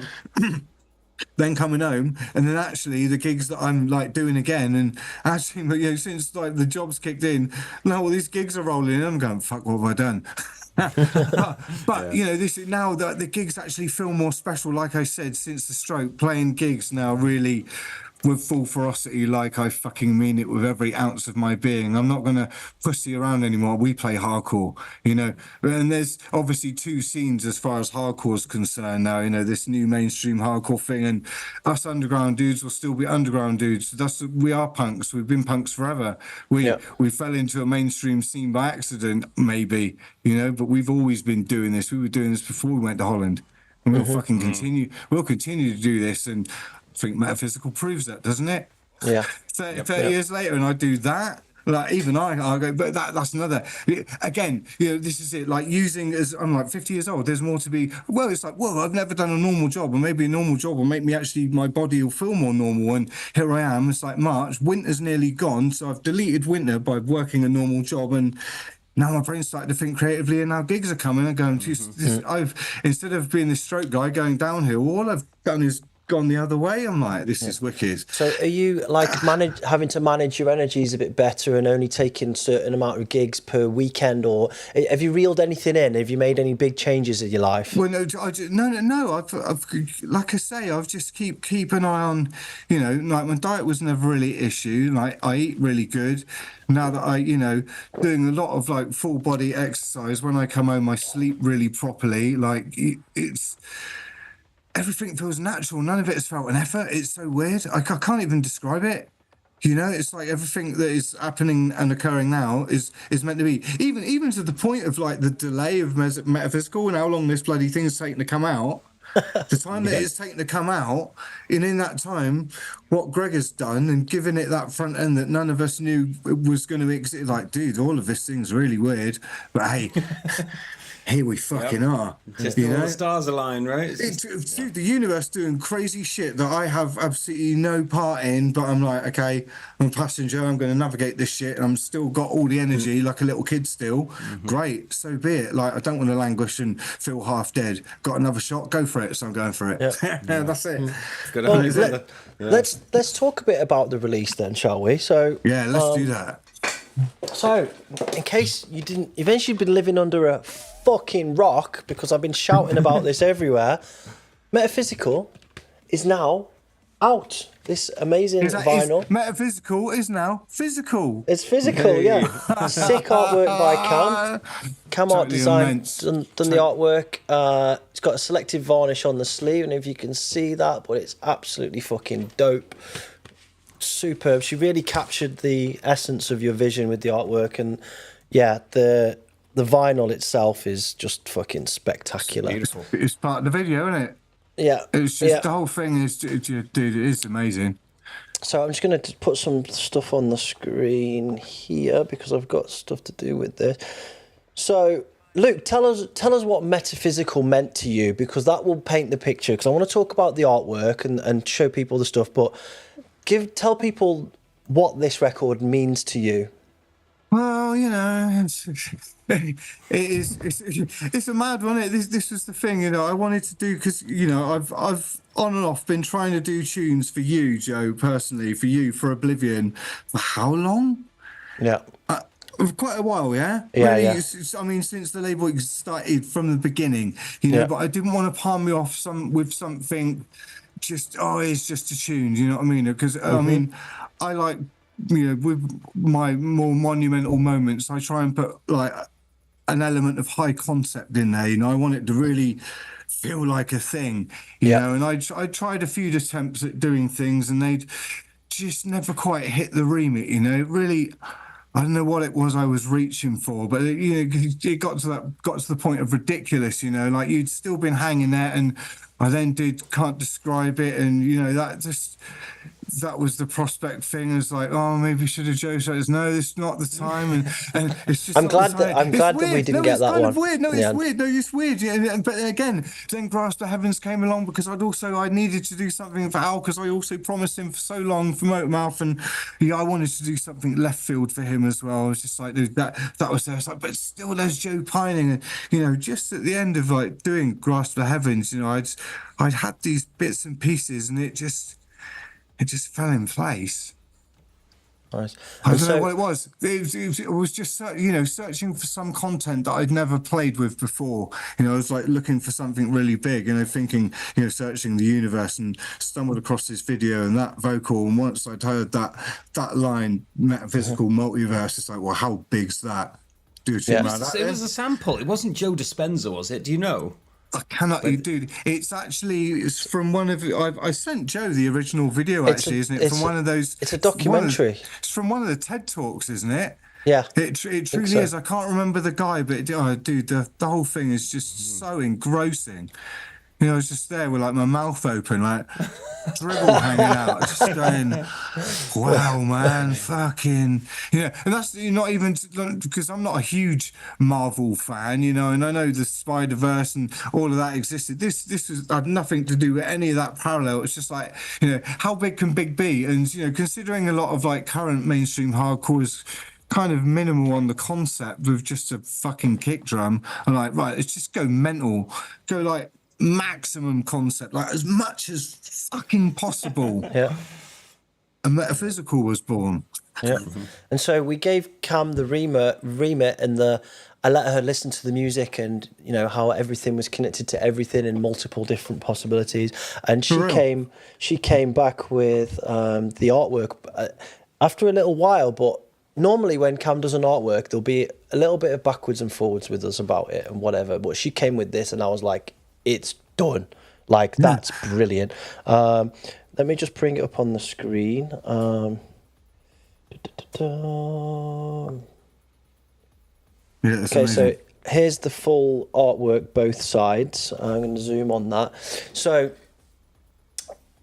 yeah, from what I understand from Cam's point of view is that the crystal represents you, and the balls that were moving around it represent all of these different universes and possibilities. And I think it's quite abstract and subtle, yet at the same time very, very complex. And I'm really happy with how this has come out. The depth of field on the design, with the balls having different like selective kind of focus on them, it really makes it pop, and it's really sick on the in the print as well. I think the title is so provocative as well for like a creator, like just as an artistic like trigger. It's like, here, take those words that go fucking mental with that. And like Cam's done exactly kind of what I did, but from like a graphic point of view, like Greg did, and we'll get onto that in a minute. But exactly, it's just like we didn't even need to talk too much about it. Like the concept was so radically obvious that it was something it was like so atomic but so expansive at the same time. Like, what the fuck is that? Okay, play with that, go. Yeah, mental. And also on the record, this kind of shit I want from hardcore, man. Do you know what I mean? Right. Definitely. And on the sleeve also, you can't see it in this image so well, but I've got an overlay here. So that's the selective varnish that goes over the top on the record. So this all shines on the actual record. So the symbolism there, if you actually start reading into it and looking into it, you can see the different universes overcoming each other, and the layers, different things, layers on top of layers and layers of symbolism and like, honestly, this is, I know it's on our label, but this is probably one of the best record sleeves and records that I've ever seen, in my humble opinion. We do try, don't we? Yeah, you can't. I don't think you can see there, but it basically it shines. I don't think you can really reflects. appreciate it till you have it in your hand and kind of, like see all the kind of embossed layers and stuff. Yeah, for sure. Just holding that back sleeve at an angle when the light catches it is so immense. It's like, it just really pops. It's like woo. It's like hidden Easter egg in a computer game. It's like, holy shit, look at that. It totally is, man. It's fucking glorious. So there it is in all its glory, and obviously the record, which I've already shown you. This is very close to selling out, by the way, guys. So if you haven't got it, go and get it. The bundle's sold out in 24 hours, and the signed artworks as well. I've got one here. I'm pretty proud of this, not gonna lie. This is there's a numbered artworks with the bundles, but this is my personal one from Luke. Pretty happy with that. Very nice. So very proud boy. Thank you for that, Luke. Love you, baby. No problem. It's meant to be, wasn't it? Eventually, this is where it was meant to be. It's just like, what the fuck? The whole thing just mental. Not only that, it goes to show like how much of a difference having a kind of concept, like an idea for a track, can make to how it actually ends up. Like how it kind of like comes into being. Rather than just kind of like trying to smash out some kick drums and blast a synth over the top. For real. Yeah. Like having that kind of like you have something in your head where it's like writing a story, right? How are you going to write a story if you haven't even got an idea about where it's going to, your characters and stuff like that, right? What was weird with the creation process for this is like you said, it was very actually reversed, because normally 99.9% of us would all start with a kick drum, wouldn't we? I actually knew. Because I knew because I was dealing with, it was going to be a straight 909 kick drum, it was from a very like little tiny ticky purist kick techno ones to fucking blasted distorted, because they all come off my Mackie. That's all analog kick drums, like the whole range of them. But I knew the key, so it's like I just know what key that I can just put a tiny pure one in. Just like I did the whole sound bed. I had this huge fucking bed of swampy noise to start with, just all singing like this chorus. Right there it is. There's build a story out of that, just go and just spray it out and just then just insert the kick drum halfway through and get it like pulsating, get it bigger, and then it just like almost like started eating into it. It was like, this is just, I was tripping balls at points, and I'm completely straight really in the studio now. It was like, this is what is happening in it. Yeah, it was very, very ethereal creation process. Plus I used like really loads of analog. Most like it's about good 85-90% of the sources were my synths and samplers, as much outboard as possible, just so it didn't sound like, oh, that's that plugin, and that always use that fucking preset. Yeah, there's a couple of Omnisphere presets in there. I don't give a shit. I love Omnisphere. It's one of my heavily used, most loved synths forever. But for this one, I really did use loads of my analogs, went right into my virus, right into MS, and just created these pads that it was like, what synth you use for that? Yeah, that's no. I went, that's just how deep can I go? And this is, probably why in the end it was a bit of a gnarly beast to tame, because there was all these, it was a combination of all these analog sources and a few really dominant spikes and upper ranges all of us missed. It's just chaos. But from that chaos came this fucking glorious beast, and just there it is. So what can I say? Yeah. Really awesome. So a little bit more on this design stuff before we go into the creation process more. There's also t-shirts that were in the bundles. I have one on now. They're nearly sold out too. There's a couple of individual ones left. There's also Greg's taking out the bins. There's also I'm jealous of Joe's t-shirts because I haven't got mine yet, but that's all right. There was a problem and the customers came first, unfortunately. So yours had to fucking Santa got lost, mate. It's all right, don't worry. So there's the hoodie as well. Yeah, it looks glorious. Really Look sick. at that. Really good quality as well. Prints come out really, really good. I'm really happy with how they've come out. So great work, Cam. I think you're in the chat. Fucking superb. Next level shit. So that's the design elements. Shall we talk about the process, and should we talk about the mastering and the fucking pressing? Yeah, you can, because for sure, it's like I said, it was a really gnarly beast to tame, wasn't it? It was. So but all you of sent us, me this. all of us missed things, and like I said initially back there, I can write a good tune, but I'm not the world's greatest engineer, and to get it to these like pinpoint accurate levels where it's ready to go, that takes a mastering engineer, and that I am not. Yeah, so there was a few things that caused delays. I mean, this record took over 2.3 years to come out for several different reasons, right? For several different reasons. One of the first reasons was that there was because Steph was doing the mastering, and this is important stuff for budding producers to know that this shit happens, right? This is kind of what fucking goes on. So Luke's sent the tracks over.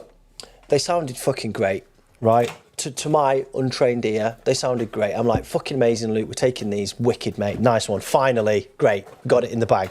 Right. Get some over to Steph. Steph's obviously an engineer, a mastering engineer, and he notices some things that are slightly off with approach phase, to do with the kick punch and the break that were kind of smashed into each other, and they needed something fixing.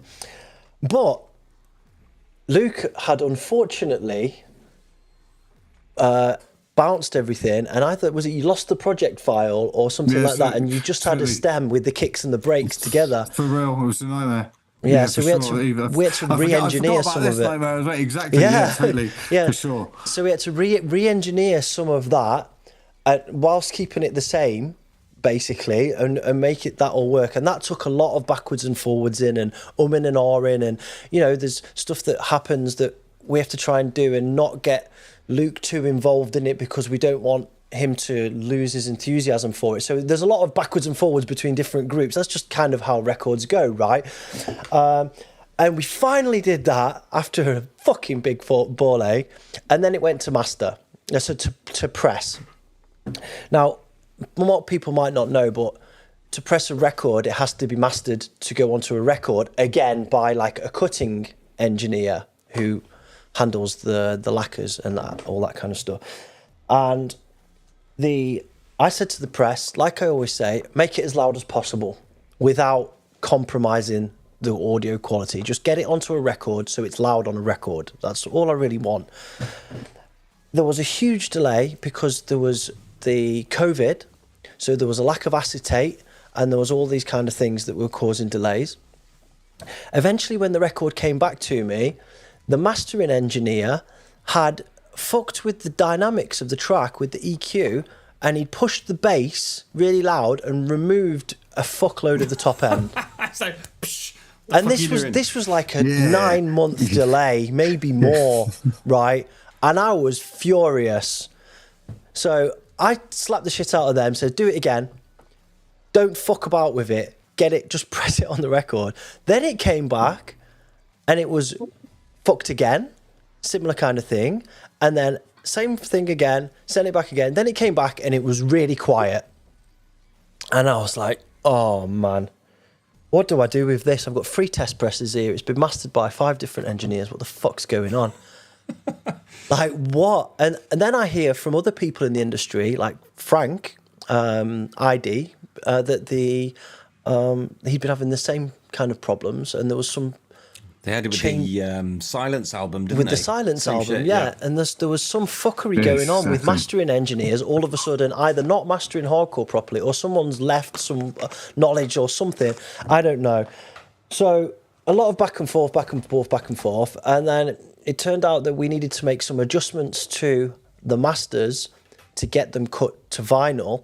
And with the help of Frank and Steph changed some of the frequencies on the hats and the rides so that they were in a different range so that they could be cut to a vinyl without the vinyl cutter being scared of breaking the cutting tool. Yeah. So eventually, four test presses later, I didn't do this.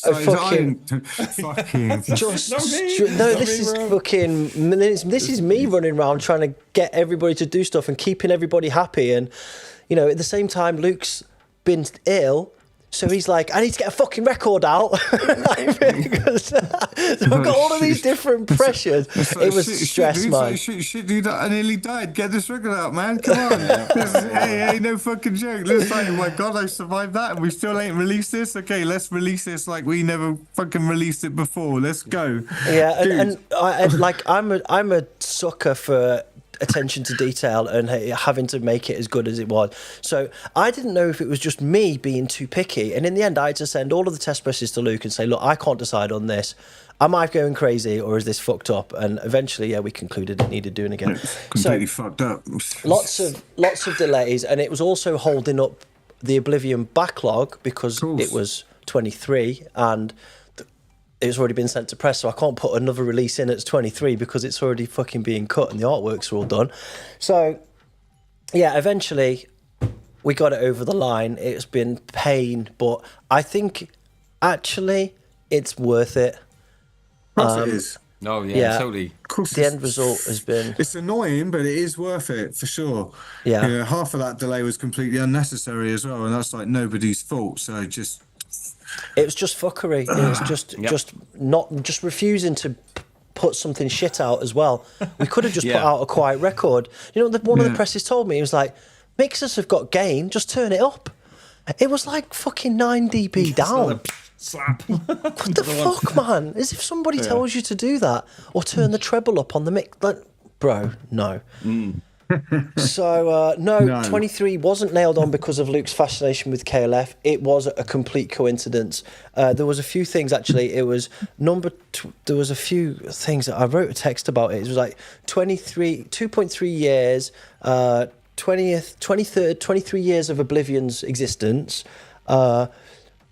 The number 23, like the release number, and there was a couple of other things that were all like 23, and it kind of like was a bit like, okay, I'm not into numerology, but this has happened. And 23 is happening right now. A bit of fuckery going on. Jesus Christ, mate, honestly, for real, it's a bit much. Much. Yeah. So, and then Michael Jordan rocked up. Yeah. Oh, 23. Oh God, that was stale. Sorry.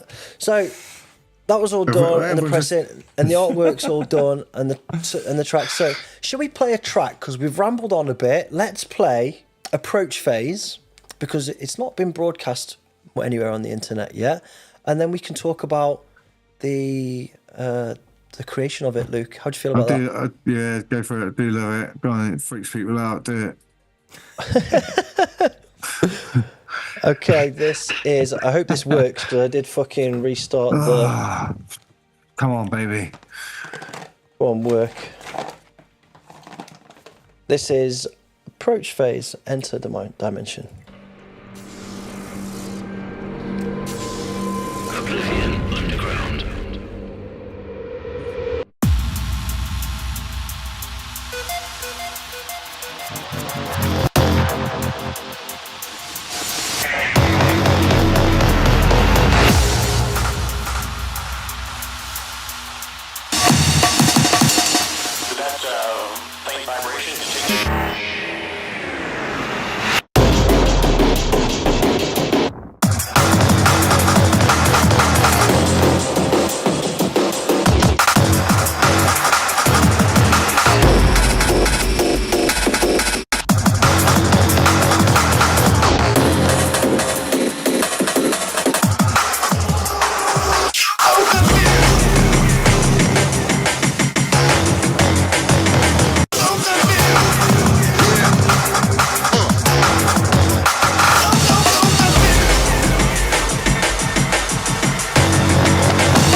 Luke. Sexy as fuck, mate. Oh. The double kick drum drop. It's just totally uncalled for in 2024, isn't it? Totally. Can you be a bit more generic, please? tell us about that track then, Luke. What was the vision for it? What's the story? I don't know. It's like makes it sounds like how it feels when you're 4 pills deep. For a start. So there is that. That's not what you wrote to me. Well, definitely the breakdown to get a sense of that. But no, it's just purely selfish. I wanted a massive intro tune that would just fucking stun the room into silence and have it not know what the fuck is going on after whoever's played before me, which it's successfully done on many occasions already. So that's quite nice. But it's sort of like, you know, I'm from UK and I love breakbeats and no one's taken those away from me ever. ever. So I'm like, right, fuck it, just amplify it. And actually, like the clean ones are from a 16-bit hardware sampler, but those ripping great Amons with the fucking delays and shit, that's raw straight out of my Akai S950, like 12-bit fucking saturated delay out of a Mackie straight to audio. Dude, they sound so fucking vicious. I'm like, I'm gonna make them work. Don't care about the mix, I will force them in and make them work. And my God. So it's like got those there, and then those like screaming great air raid siren Reese's that just make you shit a brick. I was like, yeah, that's exactly what I want to be, like something that feels like, like the Killing Sheep tracks 20 years later or something. And it's close. Sonically, yeah. So yeah, it did break a lot of people's balls during the final make it work process, but fucking listen to that, it made it work. Yep. Awesome. Yep. Hark back to my love of like 97 tech step and the era of no U-turn when it was. For sure. You can hear that the stabs in the intro, man. Dun dun dun. For real, like you know shit, the early position chromes and a little bit of metalheads and a bit of Doc Scott in there and just all of that. I love all that, and we did take an element of that and made it our own in some of the Death Chant tracks we did. So it's just like, no, let's just amplify that individual element of its own and make that something fucking terrifying, but at a slightly slower tempo, so it is a bit more acceptable. Okay. What was it you wrote to me? I wanted to make one that solidly hinted at something sounded like a UFO invasion with a UK field twist. I did write that as well. Like, there's absolutely with the Reese's, like, and the Reese's, it sounds like planes crashing. It's like the spaces in between the noise as well, actually, like that bit of air, and you can hear like radio signals speak, and it's like, what on a huge system like that, those quiet bits loud are. I love the scariness of it. It's great. I'm just an ambience freak, totally ambience for sure. Awesome, man. Awesome. Great track. Why, thank you.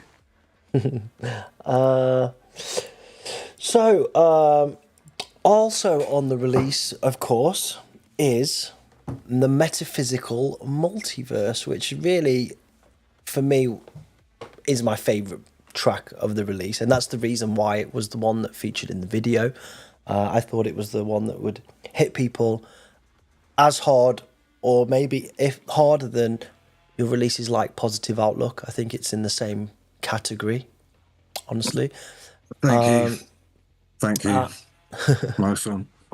And so we wanted first of all, tell us about the making of this. Let's do that up front and then we'll talk about the video.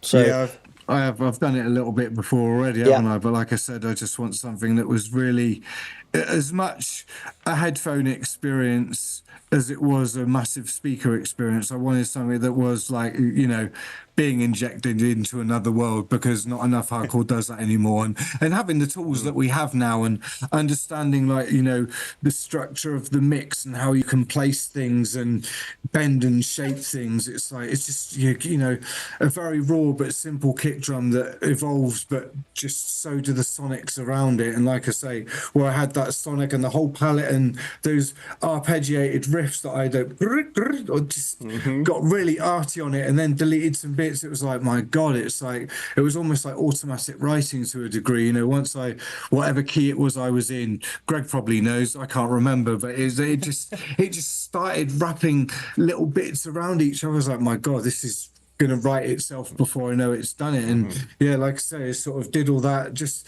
the synths build up and you get to that crashing breakdown where everything time stretches and pulls apart. It's, you know, what's weird is, yeah, it's totally a not normal hardcore tune, but it's totally a normal producer hardcore tune. But yeah, Totally. Yep. But it also sounds like a fucking movie soundtrack. So just how that, you know, that was never a thing at the beginning of it. But what is weird is, because we, you know, you just went and did the video and like, no. But while I was writing the tune, you know, I closed my eyes and I was getting a lot of like almost sensory of like a lot of light blue and very bright orange like invading my brain while this fucking tune was exploding in my headphones going, what the fucking hell is going on here? It was quite an experience, and to have it turn into this thing, it's like amplified that experience. And Greg is like, the video, whatever anyone thinks of it, I watched it and I was just like, so did you read my mind to be like, how the hell is all this happening? That is just outrageous. So yeah, dude, we made a movie. We did. Dude, so we fucking made a movie. I know we're going to talk more about this, but like when you guys asked me to do the video, and it was like, Joe was like, let's just make an edit, right? Let's do 3 minutes or whatever it is, 3.5 minutes. And I'd already heard the track, right? And the first time I heard it, I was just fucking blown away. I was like, this is what hardcore needs. This is what I've missed from hardcore as well. You know, kind of you get caught up in your own little world, in your own little bubble. And that kind of like really pulled me out of it and kind of, you know, really connected me again to like, this is beautiful, big universe music, right? This is what we do. Right on, brother. You know that. And trying to like, when I sat down and thought, can I make an edit of this? And it was like, no, you can't. Right? And I thought about, can I use this 32 and this 32? And if I took anything out of it, if I tried to make it shorter, it just lost. It wasn't doing the track justice. I tried to. Impossible. I could not, and I didn't even really try. I just kind of like thought of it through in my head. Like, how could I make I this did. half the I size? did, and I couldn't do it. Because of the way it's built and its structures and how it grows and tells its story, it would be a travesty to take any of that out. It would, and I was just like, if I'm going to do a video, it's got to be the whole thing or nothing. Yeah, and that's how it happened. And I got such respect for you going there and because you know music and you understand how music's meant to evolve, and to have to create something but disrupt that flow, dude, I'm like, dude, like so much respect. But at the same time, if I had to do the same, I'd be sitting there going, I don't know what to cut out. Like, I tried, and so normally I meant to cut out, dude. Like, what the hell? Well, normally when we do a music video, we'll make an edit. Sometimes we'll edit both tracks together to a 3-minute clip, right? But I tried to do that. And I just literally couldn't do it. And then I tried to just do it with Metaphysical Multiverse. And I was like, I've got this 3-minute bit. It's great. But then I'm not going to have this filter kick section that's purposely in there for like a call out, like a homage almost. And if I put that in, then I'm missing this bit that bleeds. It was just... in the end, I didn't even do edits for SoundCloud. It's all or nothing, isn't it? That's how it is. So you chose the all option. Greg chose violence. So the idea for the video initially came because Luke started putting together a clip with his vision, and that had like different clips of nature and the space and the sea and all different kinds of stuff. So I was showing that to Greg. I was like, we need to do something like this. And we had the idea that AI would kind of fit the theme, to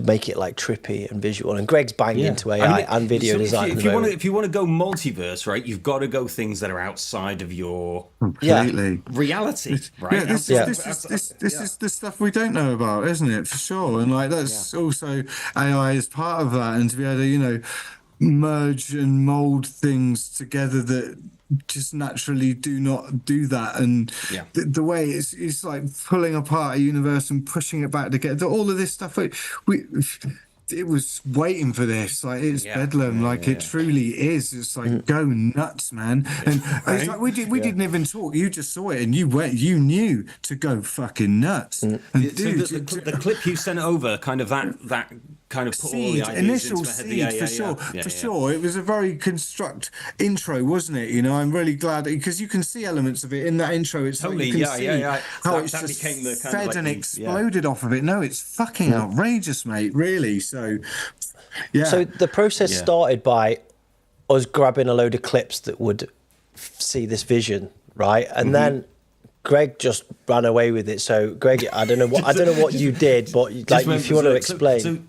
So I used I think 3 different applications or different AI apps, but the whole thing became pretty much the same process as writing a track, right?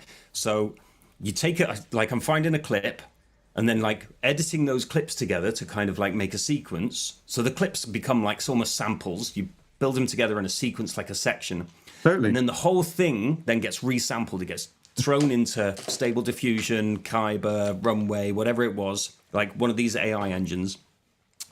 You convert that, and usually that happens overnight, right? To do like a minute clip or something like that of all these edits. Then you've got to leave it for hours and hours, and then you've got to upscale it up to 4K, and then the whole thing takes forever. And then you come back the next day, and then you get this thing that you have to then re-edit. So you get all these things, there'll be some good bits and some bad bits, and it's just like resampling, right? So it's almost like you've just made this huge, enormous, beautiful respace with all these kind of automations, and you've got to chop out the bits you like and then resequence it into the video. So that was the process, and it was just iterative over and over and over and over again for a month. Until bedlam. Just bedlam. It was hardcore, man. It was really hardcore. If you think, I know that people kind of think, you can knock out an AI video, in one hit. You just type in, make me a cool video of the metaverse. No. And it goes, bing, there you go. That's not what we did. I've had some arguments with some people about this shit. For real, not, absolutely, for real, not, man, for sure. It's like we don't roll like that. All right, but it was really fun. I learned a lot, and it was. Thanks, Luke, because it's a beautiful track to do, and kind of. I think we all had our own input into this as well. And, you kind of like laid the track out, Steph with the mastering and Cam with the artwork and Joe with all the kind of like pulling it all together and getting it out and stuff. It was became like a real big family. Mega family project for sure. No, totally amazing, Yeah. With guys, it's like I've not long known you far off 30 years as well. So it's the whole thing is just like, it is a family affair at this point, isn't it? So when it's like something like that, and it's taken so long for me to get my shit together for it to be a release for Oblivion, which I promised Joe for years. Oh my God, I was I'm very happy. There have been moments where I haven't been happy. Hey, me and you both, brother. Me and you both. Yeah. But Greg had a few broken moments there, doing what he'd done, swearing and doing. You don't make diamonds without a bit of pressure, right? So it's just one of them. Shall we play the video? Because we've talked a lot about it. Let's fucking do it. Luke, I'll let you introduce this. Go on. This is the DJ Producer's Metaphysical Multiverse. Let's go.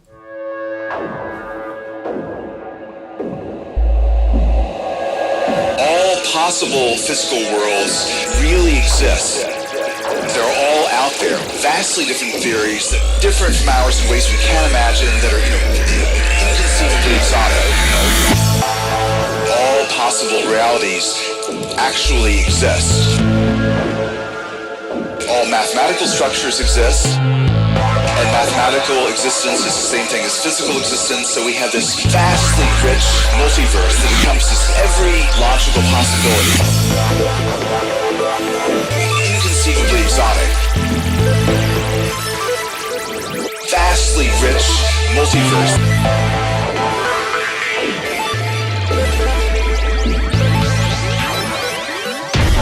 Every logical possibility.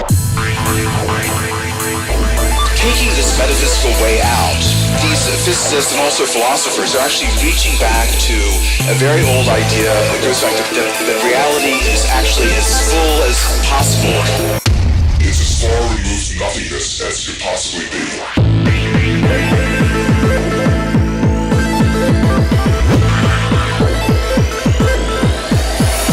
Metaphysical.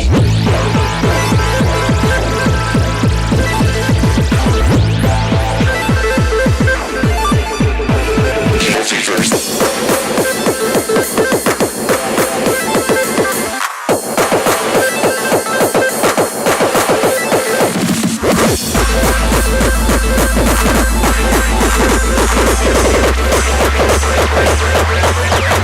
Metaphysical multiverse.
vastly rich multiverse.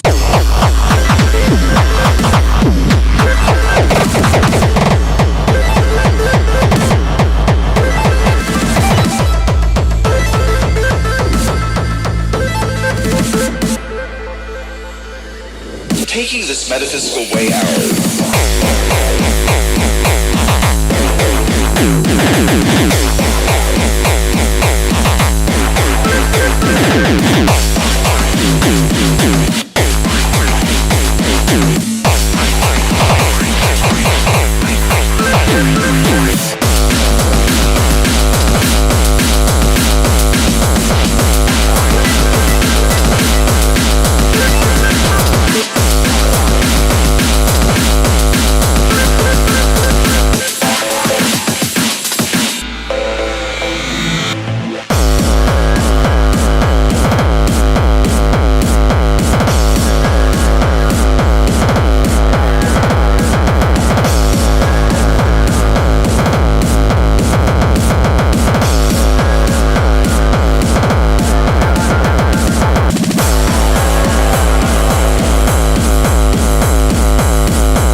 Yeah, baby. What a journey. Stop it. Stop it. You're going to cry, Luke. I nearly have on several occasions. I'm not even going to joke with you, man. It's almost too much. Like, you create a thing, and you never think it's going to end up being something like that. It takes my fucking breath away and will do for a very, very long time to come, I'm telling you. Amazing track, Luke. It really, really is. Really is outstanding. Yeah. We've all made it an extra bit amazing. You've all added something amazing to it, and the outcome is more than the sum of its parts, I think. So symbiotic. For real, there's the proof in it right there, isn't it? For sure, all of us working that long together, and we barely needed to speak. We just knew what we had to do to get this fucker over the line, and voila, amazing.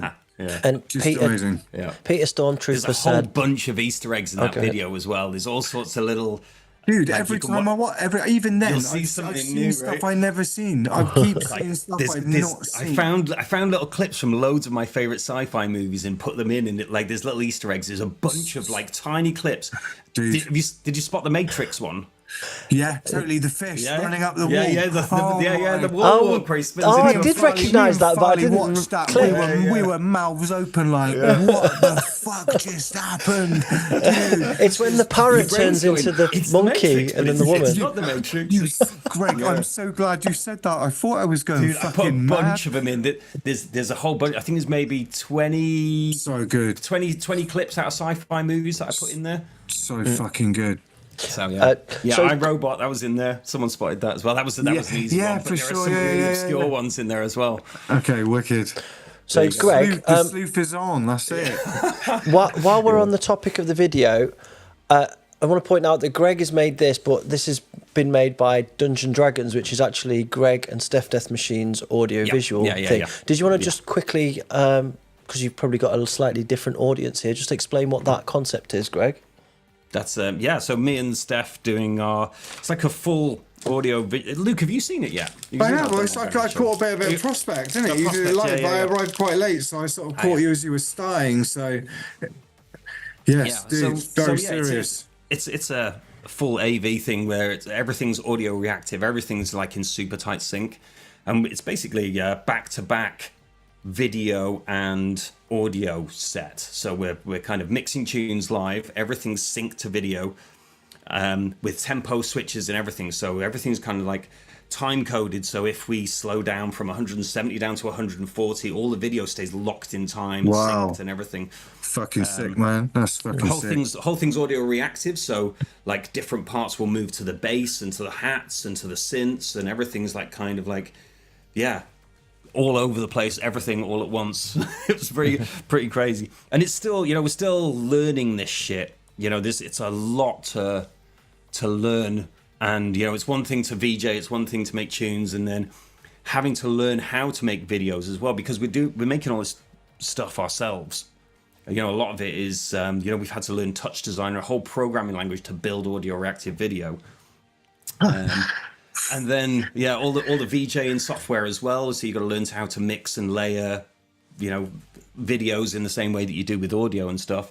So there's a whole shit ton to learn, but it's really exciting, and it's kind of given both of us a kind of new passion for this, kind of drive to learn new stuff and to make it really exciting again. That's really, really cool. So, awesome. And we've been lucky that we've had the opportunity to do a couple of really nice gigs and stuff with big screens, because that's where it works best, and we're just going to keep kind of making it better and better. So all the video stuff we're doing at the moment is going to be through the Dungeon Dragons thing. We're doing. Thank you so much for doing the video. Oh, you're doing Astropolis. Nice. I'm not sure whether I'm allowed to say that yet, because it hasn't been announced. Too late. On the big fucking screens of Astropolis, man. It's going to be amazing. That'll be something else. Wicked. So, but thank you for the opportunity to both of you. For getting kind in. And shouts also to people who aren't here on this stream right now. Cam, for nailing the concept and giving us the solid basis to go from, because that was like the next step from Luke's initial concept. She laid the foundations for all of this. Then Greg, Steph, Frank ID. Nori, who's now packing and shipping, Gemma, who's part of the team for customer service and the merch team, Simon Underground. There's like a big chunk of people who are involved in this project. So thank you to all of you who really helped pull this together. For real. Yeah, I'm really proud of what we did. Yeah, really. Yeah. So, group hug. What's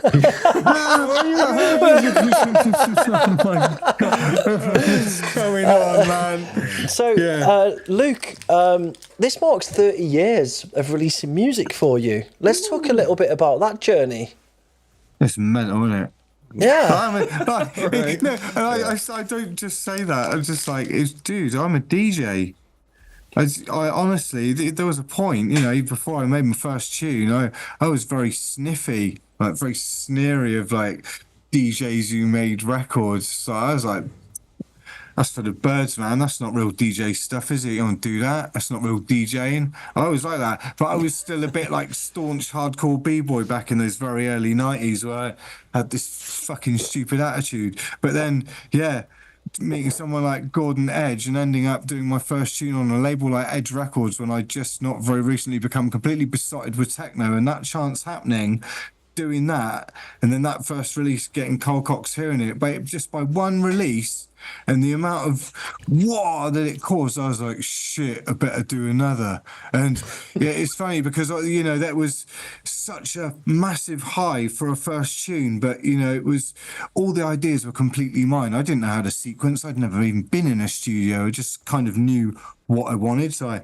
wrote all the sequences down, but, you know, my first tune, you know, really that was the Storm Breaks EP, because those 4 tunes were the first 4 tunes that I released. I did all myself in my dirty, dingy pit with no outside influence, recorded really badly by myself, like all of it, and someone had faith in those tunes and released. And in amongst that shit mess was 2 tunes, one called Get Retarded and the other called Signal Confirmed.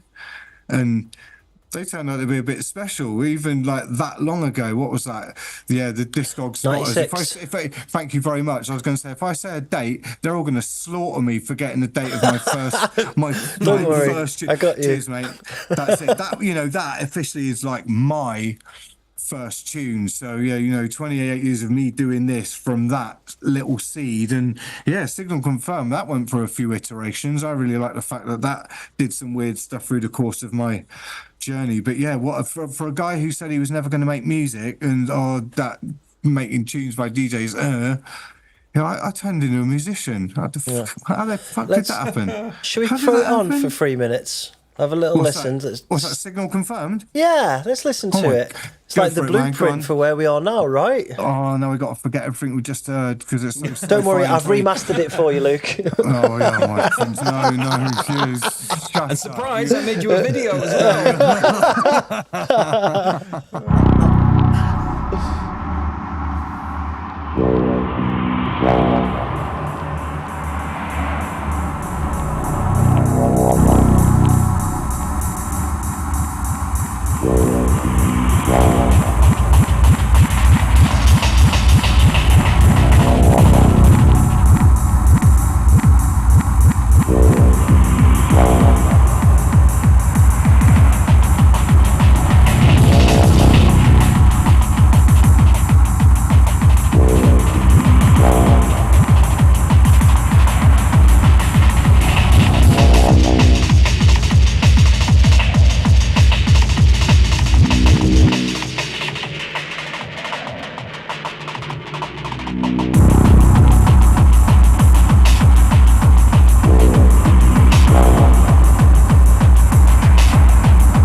Yeah, man.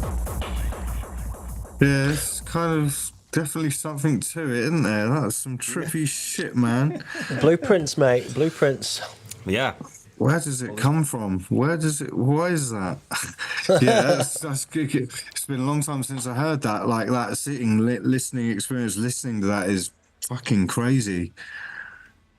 It's nice to see the evolution, but even back then, like those seeds of that idea have just carried me all the way through. So I knew what I want my music to do, and I wanted to do that, and so I've made it do it for nearly 30 years. What the fuck, mate? Turn it in. So what's your usual kind of workflow, and how do you normally spit tunes out? I think you're quite heavy on concepts, right? If I have an idea that's right in the middle of it, it's really easy to take that but this weird story method of mine, I'm really into tunes that have a beginning, a clear beginning, a middle, and an end, and that's why some of my intros get a little bit out of hand. But I've learned to rein that in a bit because of DJing experience and knowing what works and what works. So I know where and where not to apply those kind of things now as I've gone on. But yeah, I think if you've got a really strong idea and you build up to it, peak on it, go nuts of it, and fade out of it, that's a tune. You just got to go through that process and make it do that. And that's how I enjoy to make music the most. And sometimes to do that, it's like once you've got that and it's going, sometimes it is almost like it's writing itself, like you're being pulled along by it, But if I have no content, I can't just write drum tracks. Can't just write a track. It's got to be something to really enthrall me, to pull me in. And the more spectacular the thing, the more it makes me flourish. And like I said, like Metaphysical, Multiverse, I went bananas. So, but again, Signal Confirmed. You hear that 1996? That was done, like it says on the label, done during the winter of discontent. Because I just learnt sequencing, but my mum had just died, so I was like in deep shock and quite a deep state of grieving, and from that total inwardness but this full-blown newfound fascination for this technology, I did those fucking tunes. And I can hear it. I can hear the fucking woe in Signal Confirmed, but at the same time, that made it fucking stand the test of time, because there's no fucking little happy gimmick in there, is there? No. That's like me learning how to do filtered breakbeats with thundering kick drums, and fucking hell, that served me pretty well for quite a while, I think. Yeah. So yeah. Proudly awkward, aren't you, Luke? Staunchly fucking awkward. Staunchly awkward. So, what are you using to make tunes? I mean, I know that Metaphysical, etc., was used quite a lot of hardware, but is that always the case? Or what's your? No, it's not always the case. But like I say, just that concept became so strong. It's like I don't just want to use identifiable VSTs and always use this fucking preset from Serum. It's like, no, none of that's going to exist. There's some things you can do tracks really quickly, and software it's so easy. And like, so I've existed in the Cubase environment for so many years, and as that's got bigger as well, all the tools are at your disposal. It now has like internal samplers, which are way easier to use than an awkward external sampler. But I like to be fucking awkward. So if you could just take a lot of that and throw that in, that's where your personality comes out, because you're having to work more with the sound. I think that's when the tune really becomes your own. Do you know what I mean? Because like, you put that much effort in. It's not always the case, like I say, now that I've had the stroke, a lot of that physicality, if I can swerve some of that, but sometimes it can't be avoided for the tune's sake. It needs just that little bit more.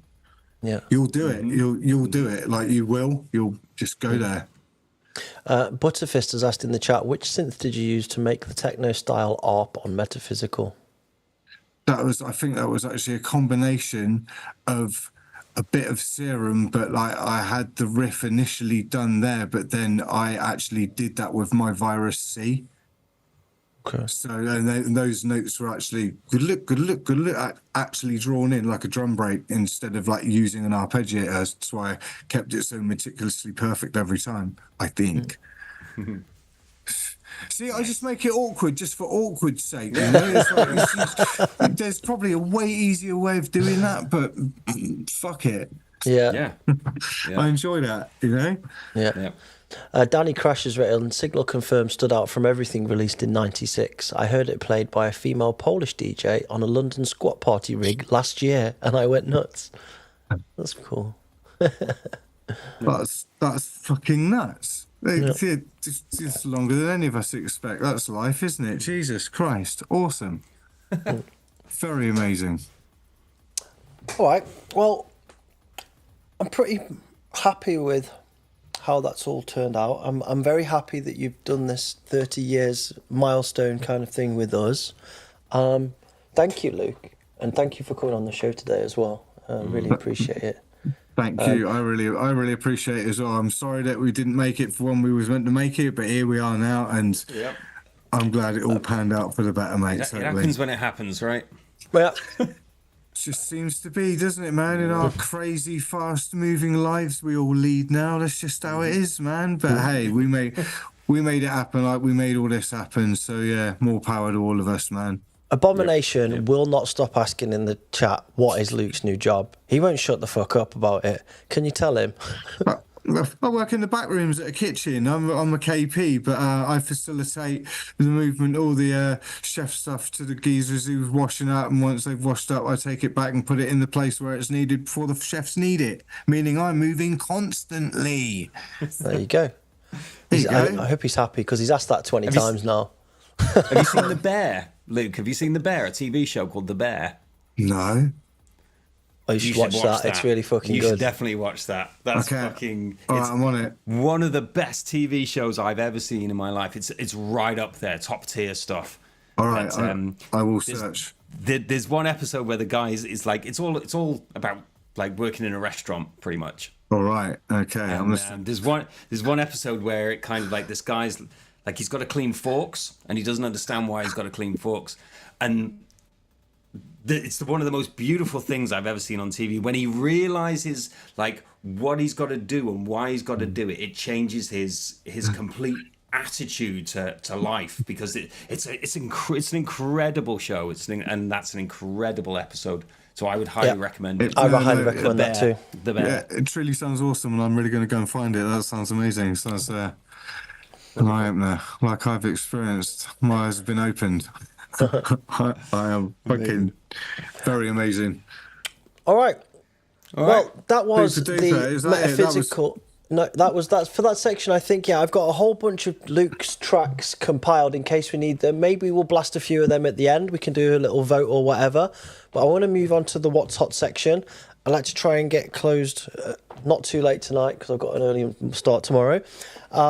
Dude, so have we all, mate, for sure. Yep. So next up on the Oblivion show, we've got What's Hot. What's Hot? First up, can't we call it Hot Blood? That'd be better. Kind of combine the new blood and this is why you don't come up with the ideas. I don't have this job yet. Don't let me make creative decisions. I'm going to end in disaster. You've really thrown me now. That was. It sounds like a vampire show, doesn't it? Like a vampire, like soft porn vampire movie. Oh my goodness! And you wanted to keep this short, yeah? Friggin' hell, mate.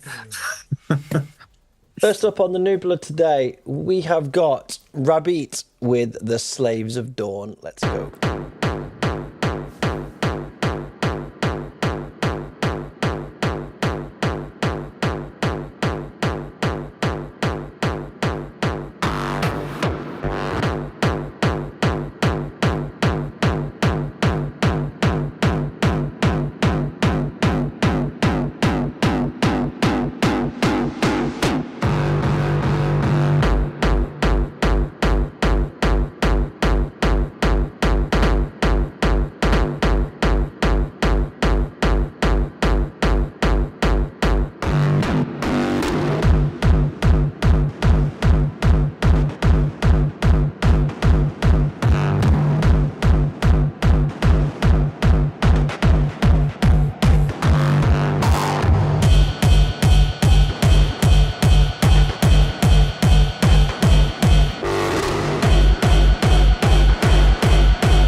I'm going to quick fire through these because we've got quite a few of them. This is Rabbit on the upcoming Dark Matters compilation that's coming out on Aura Mortem Records.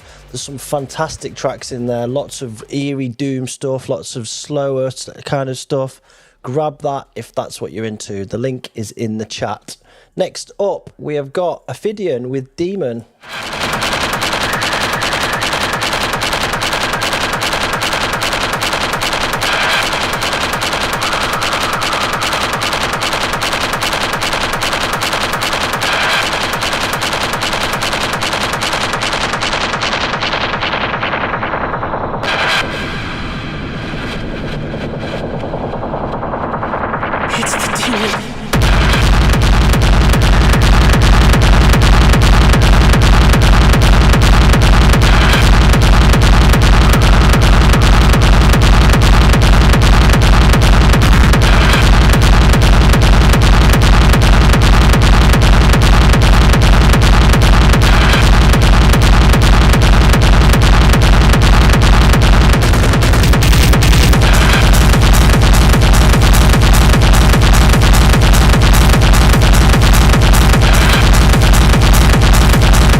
It's the demon.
That's Demon from Ophidian on Broken Strain, which is a sub-label of the Third Movement.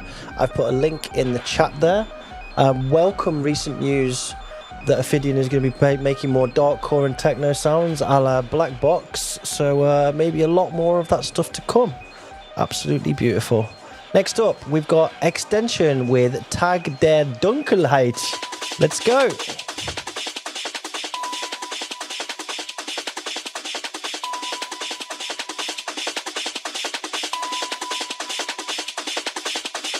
Ever since that day of darkness, I've wandered through an eternal night.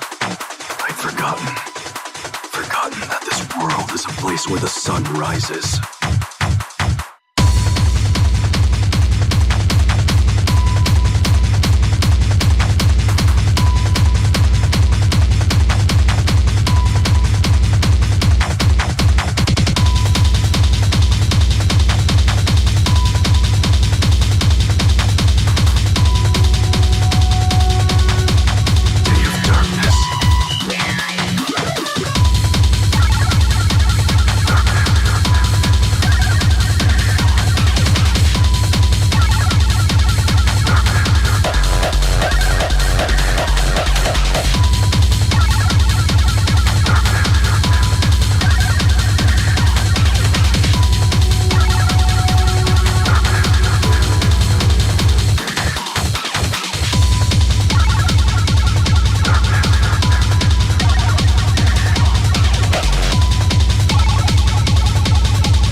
I've wandered through an eternal night.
That's Stormtrooper on German label Abfahrt Records. I've probably pronounced that terribly. That was released February 7th. Peter, I know you're in the chat. Please feel free to post a link in there.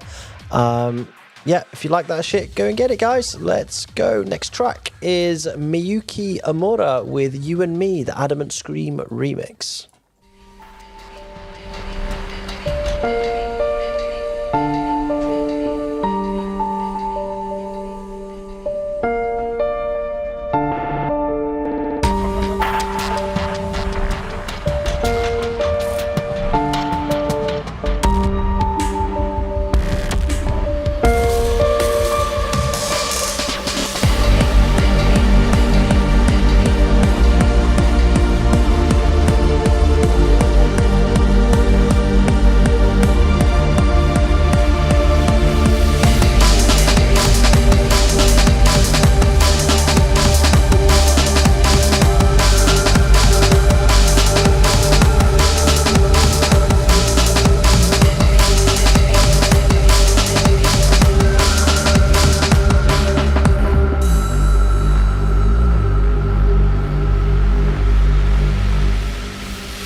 Awesome stuff from Miyuki and Adamant Scream, who's been out of the game a little while for having a kid, so it's nice to see her back. Link in the chat. The melodies in that are absolutely beautiful. Next up, this is actually a mate of yours, Luke. This is a track from Doc Maxi, aka XE DOS, Opposites Attack.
That's a slick tune, man.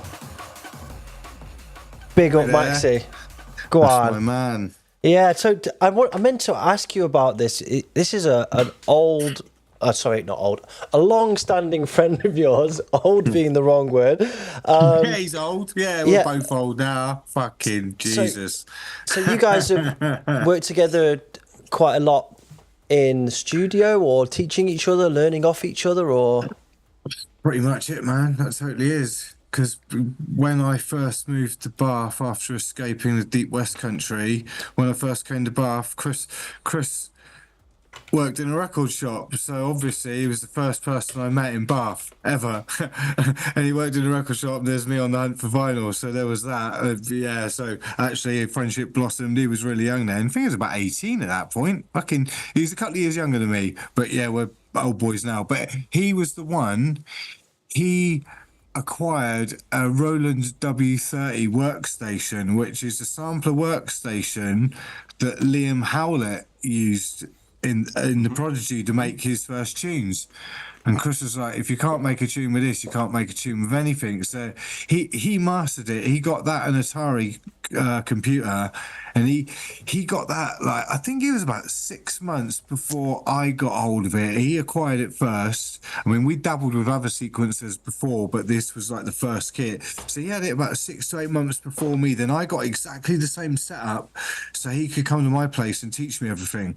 So he'd learn stuff, come to my place, and then I just like learn everything he'd learned, because he's really proficient at learning machines. Like, I was completely computer noobish. He'd had computers before me. All I knew was fucking turntables, mate. I was a computer idiot, you know. So to go from nothing to having a fucking computer and a sequencer, I don't know what was going on, but he was the one that helped me through. And yeah, we together are the coalition. So all the stuff that was on Rebel Scum, we together were the coalition. But we've dabbled and done various bits and bobs, and he's interjected on tunes I've done. And when I lived in the first place, I lived in Bath with Melanie, he'd like come over every Friday, and he'd just come in the basement, like the original Pit Darkrooms, and we'd just make noises like that. We spent a year. We probably did about 2 unreleased albums worth of drum and bass, of which actually, in hindsight, should probably get some of it out, because it still sounds fucking amazing. That. But it's really awesome. Like, the stuff that Chris is doing now is just, it's like really good, proper nice, moody, fucking drum and bassy kind of vibes, man. I love it. Fully selfish, just what he wants to make, and it's just fucking space music. Like, we come from that same space place, man. It's great to hear and see. Mm-hmm.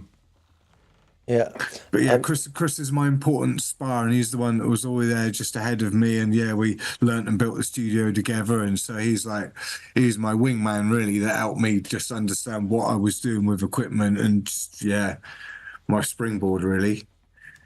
Shouts to Chris. Yeah, see you. Yeah, respect. Big love. All right, next up we have got DJ Hidden, White Mountain, off his recent Jungle EP on Prospect. Let's go.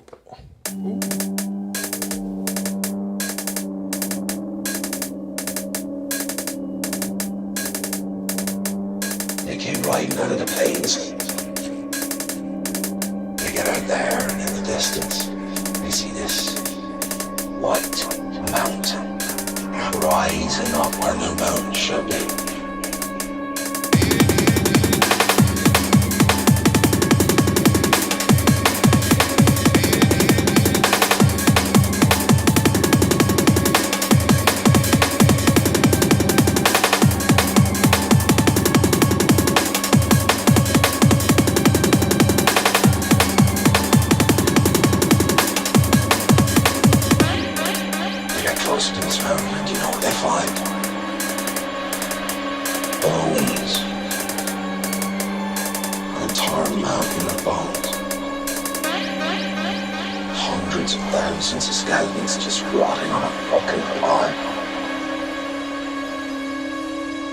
That's when they understood who they were dealing with.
That's when they understood who they were dealing with.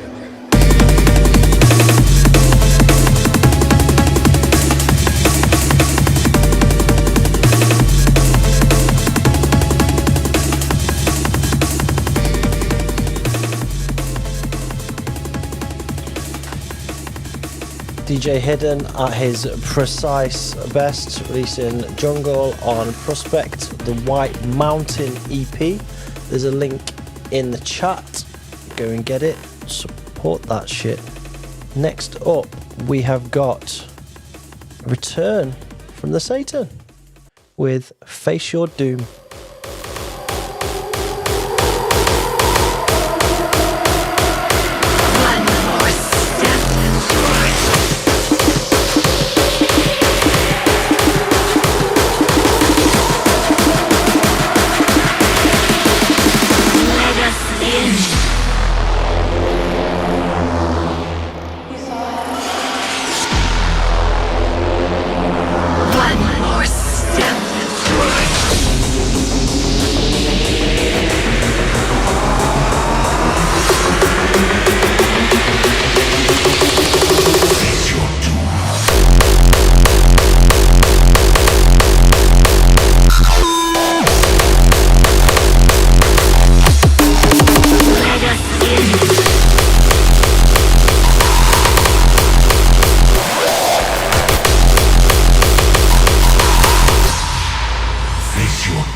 Face Your Doom on the third movement, just come out over on Bandcamp or Spotify or wherever you consume your music.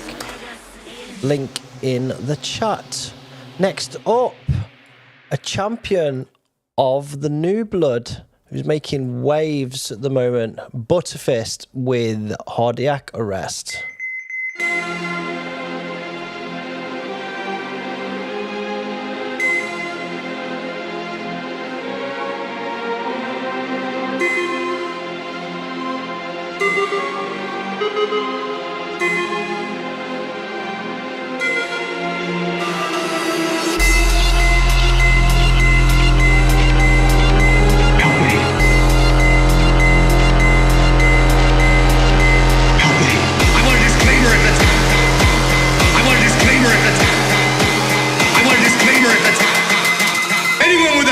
Must leave the room.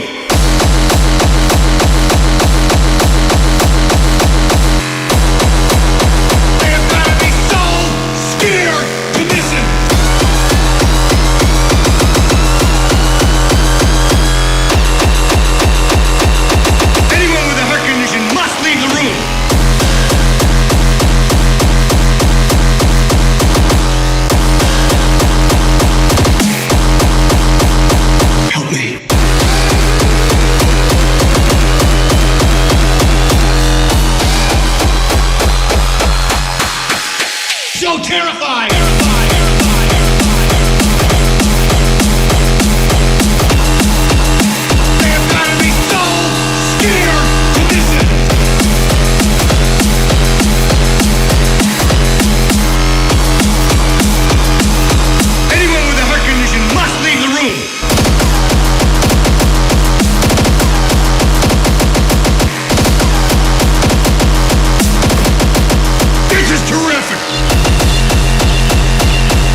You're missing!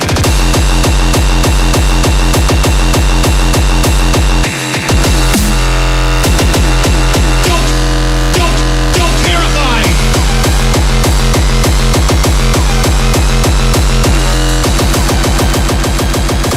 Anyone with a heart condition must leave the room!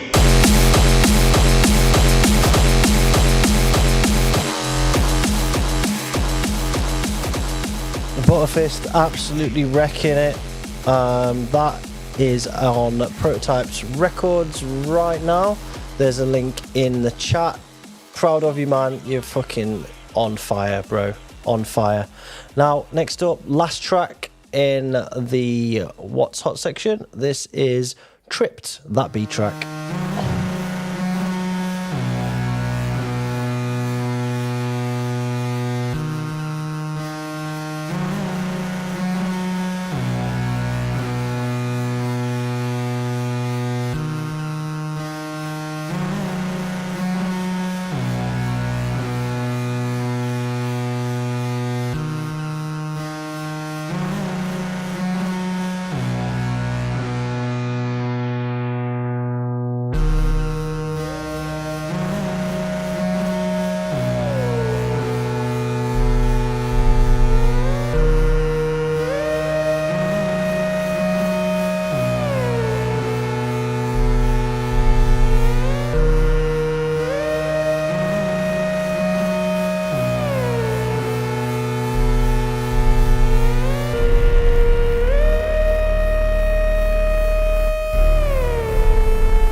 Awesome break track there from Tripped on an otherwise not breakbeat infused release. Reminds me of old Bloody Fist stuff. That really like it. Links in the chat. The whole release is fantastic. And that concludes our What's Hot section. What's hot? Wow. We're still here. I'm stuffed. I ate so many sweets during that hot.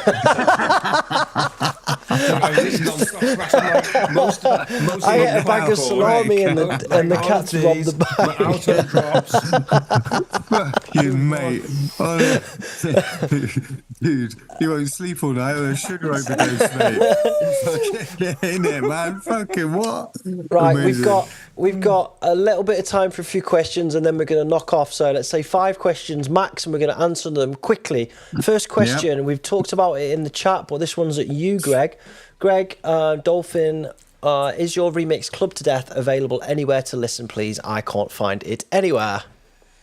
So yeah, I'm gonna post it in the Discord I'll find it somewhere. It was a free download on Prospect, but they never put it on their Bandcamp, so it got buried in their Facebook somewhere. There's the link, I would imagine, somewhere on their Facebook. Whenever at least I think 5 years ago, 10 years ago. They did it as a promotion for the Prospect Radio. If you download the radio app, you get the release for free. That was what it was, because I looked for it the other day. Someone asked for it the other day and I couldn't find it, and I said ask on the show. So what's going to happen I'll dig it out and upload it now onto WeTransfer, and then I'll hide the link. I'll bury it in an Easter egg, and you've got to work out a puzzle so that you can download it. Okay, so get into the Discord. There's a link in the chat to get to Discord, and then you have to find it where Greg's going to post it somewhere in the Discord, gang. How about that? Buried under a rock. Yeah. Shawshank Redemption. It's like hidden next to the fence, next to a field. Drastic's been a member for 20 months, and he's just used his month celebration just to say, I've got no question. Just a massive thanks to you all. Thanks to you, bro. Appreciate your support for all this time. Respect. Nori, have you been collecting these questions? Or here we go.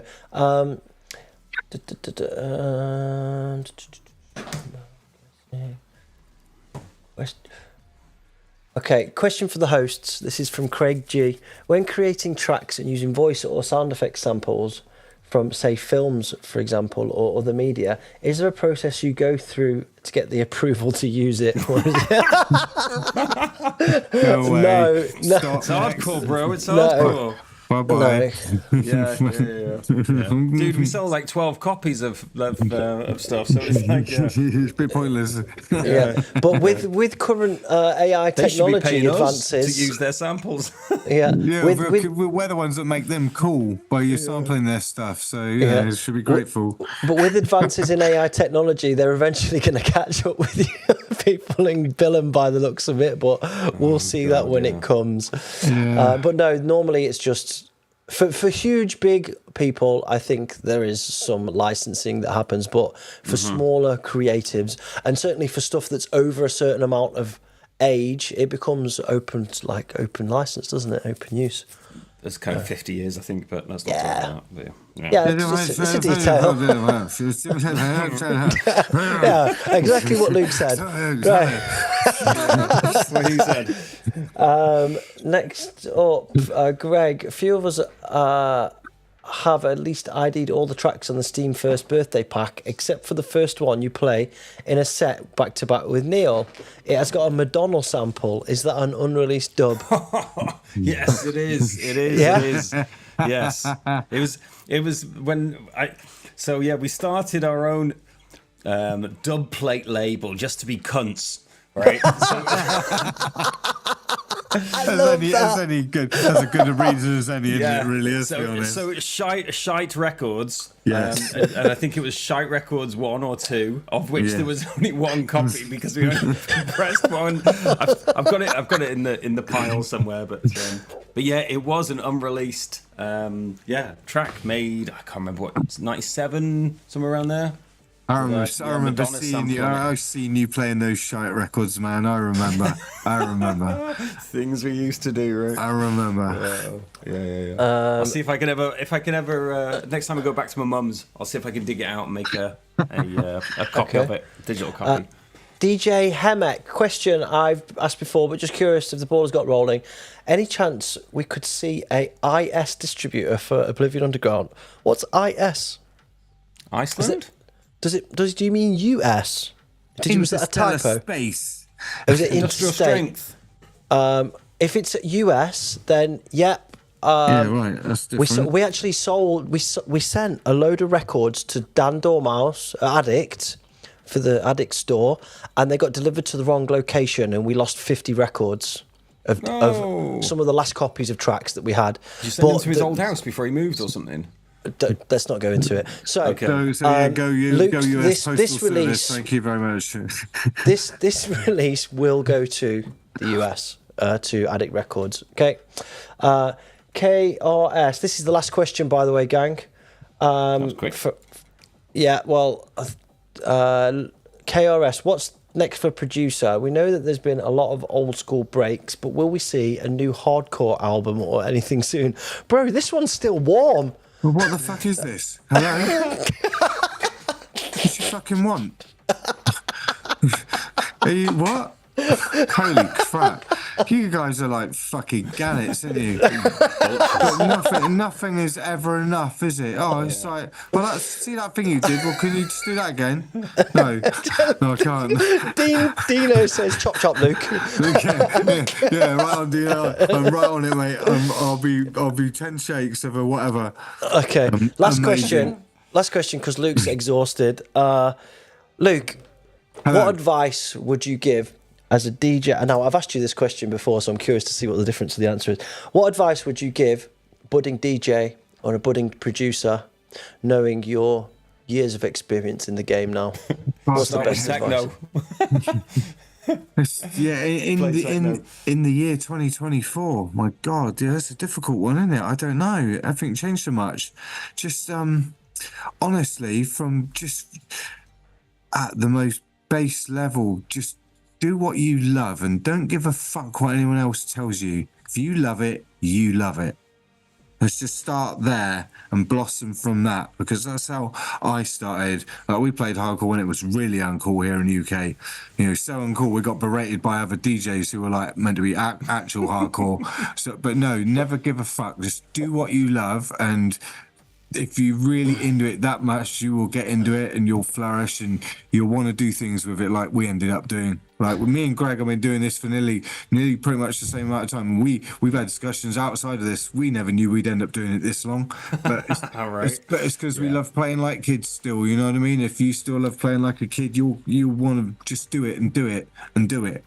You know? Yep. That's all I can say. It's, you know, it takes a lot of it does take a lot of effort and time, you know, but if you're prepared to put that aside outside of your normal working life, then more power. Just do it because you love it. First and foremost. That's all I can say. Did you mean to post that? Yep. Fuck yeah. Just throw it out there. Okay. That was a good enough answer, wasn't it? Yeah, that was brilliant, Luke. Brilliant answer. So we're going to close the show. Luke, I'd like to say thank you yet again for trusting us with your art. I'm glad that you feel that we did it justice, and I'm very thankful to the team around me for doing that, and thank you very much for coming on the show as well. Really, thank you guys, really amazing everything. That's it, all done. Thank you. It's been a slog, but thank you, and yeah, see you in the wild. See you in the wild, obviously. See you at the 50 years of Death Chant. Oh my God, yeah, 100 years of Death Chant, mate. Let's go. Totally. Zimmer frames at the ready. Indeed. Yeah, that's going to be a boogie, man. That's going to be absolute chaos. So yeah, let's go and celebrate there. That should be loads of fun. But yeah, this little chapter that we created, we should all be really proud of ourselves. I agree. You could all look on this definitely in 10 years and go, fucking hell, remember that? Remember when AI first came out? Yeah. Oh, God, that could get weird, couldn't it? Okay, let's see. Wicked. Okay, job done. Nice one. We need a picture for the thumbnail, so we just need to fucking... There you go, Jay. There's your thumbnail. Thank you. I look like I've got one weird arm that disappeared behind the thing. And thank you to you, Greg, for being an awesome co-host as ever. Thanks to the mod team. You know who you are. Love you all. Thanks to all of the crew and collective for everything you've done to be part of this. And thank you to everybody for tuning in. We're still rolling deep, and we're at the end of the show. Don't forget, if you want to get this record, it's time to move, because this will be sold out and going out to shops worldwide, and then we'll have none left. So good luck. And then you'll have to buy my copy for $1 That's the lowest I'm selling it for. Yeah, dude, all right, we're going to close the show with Basic, Time to Party. This is a crazy video. This is fun. Awesome. Thank you, guys. Much love. Thank you, guys. Peace. Take care. We love you. Bye. Cheers.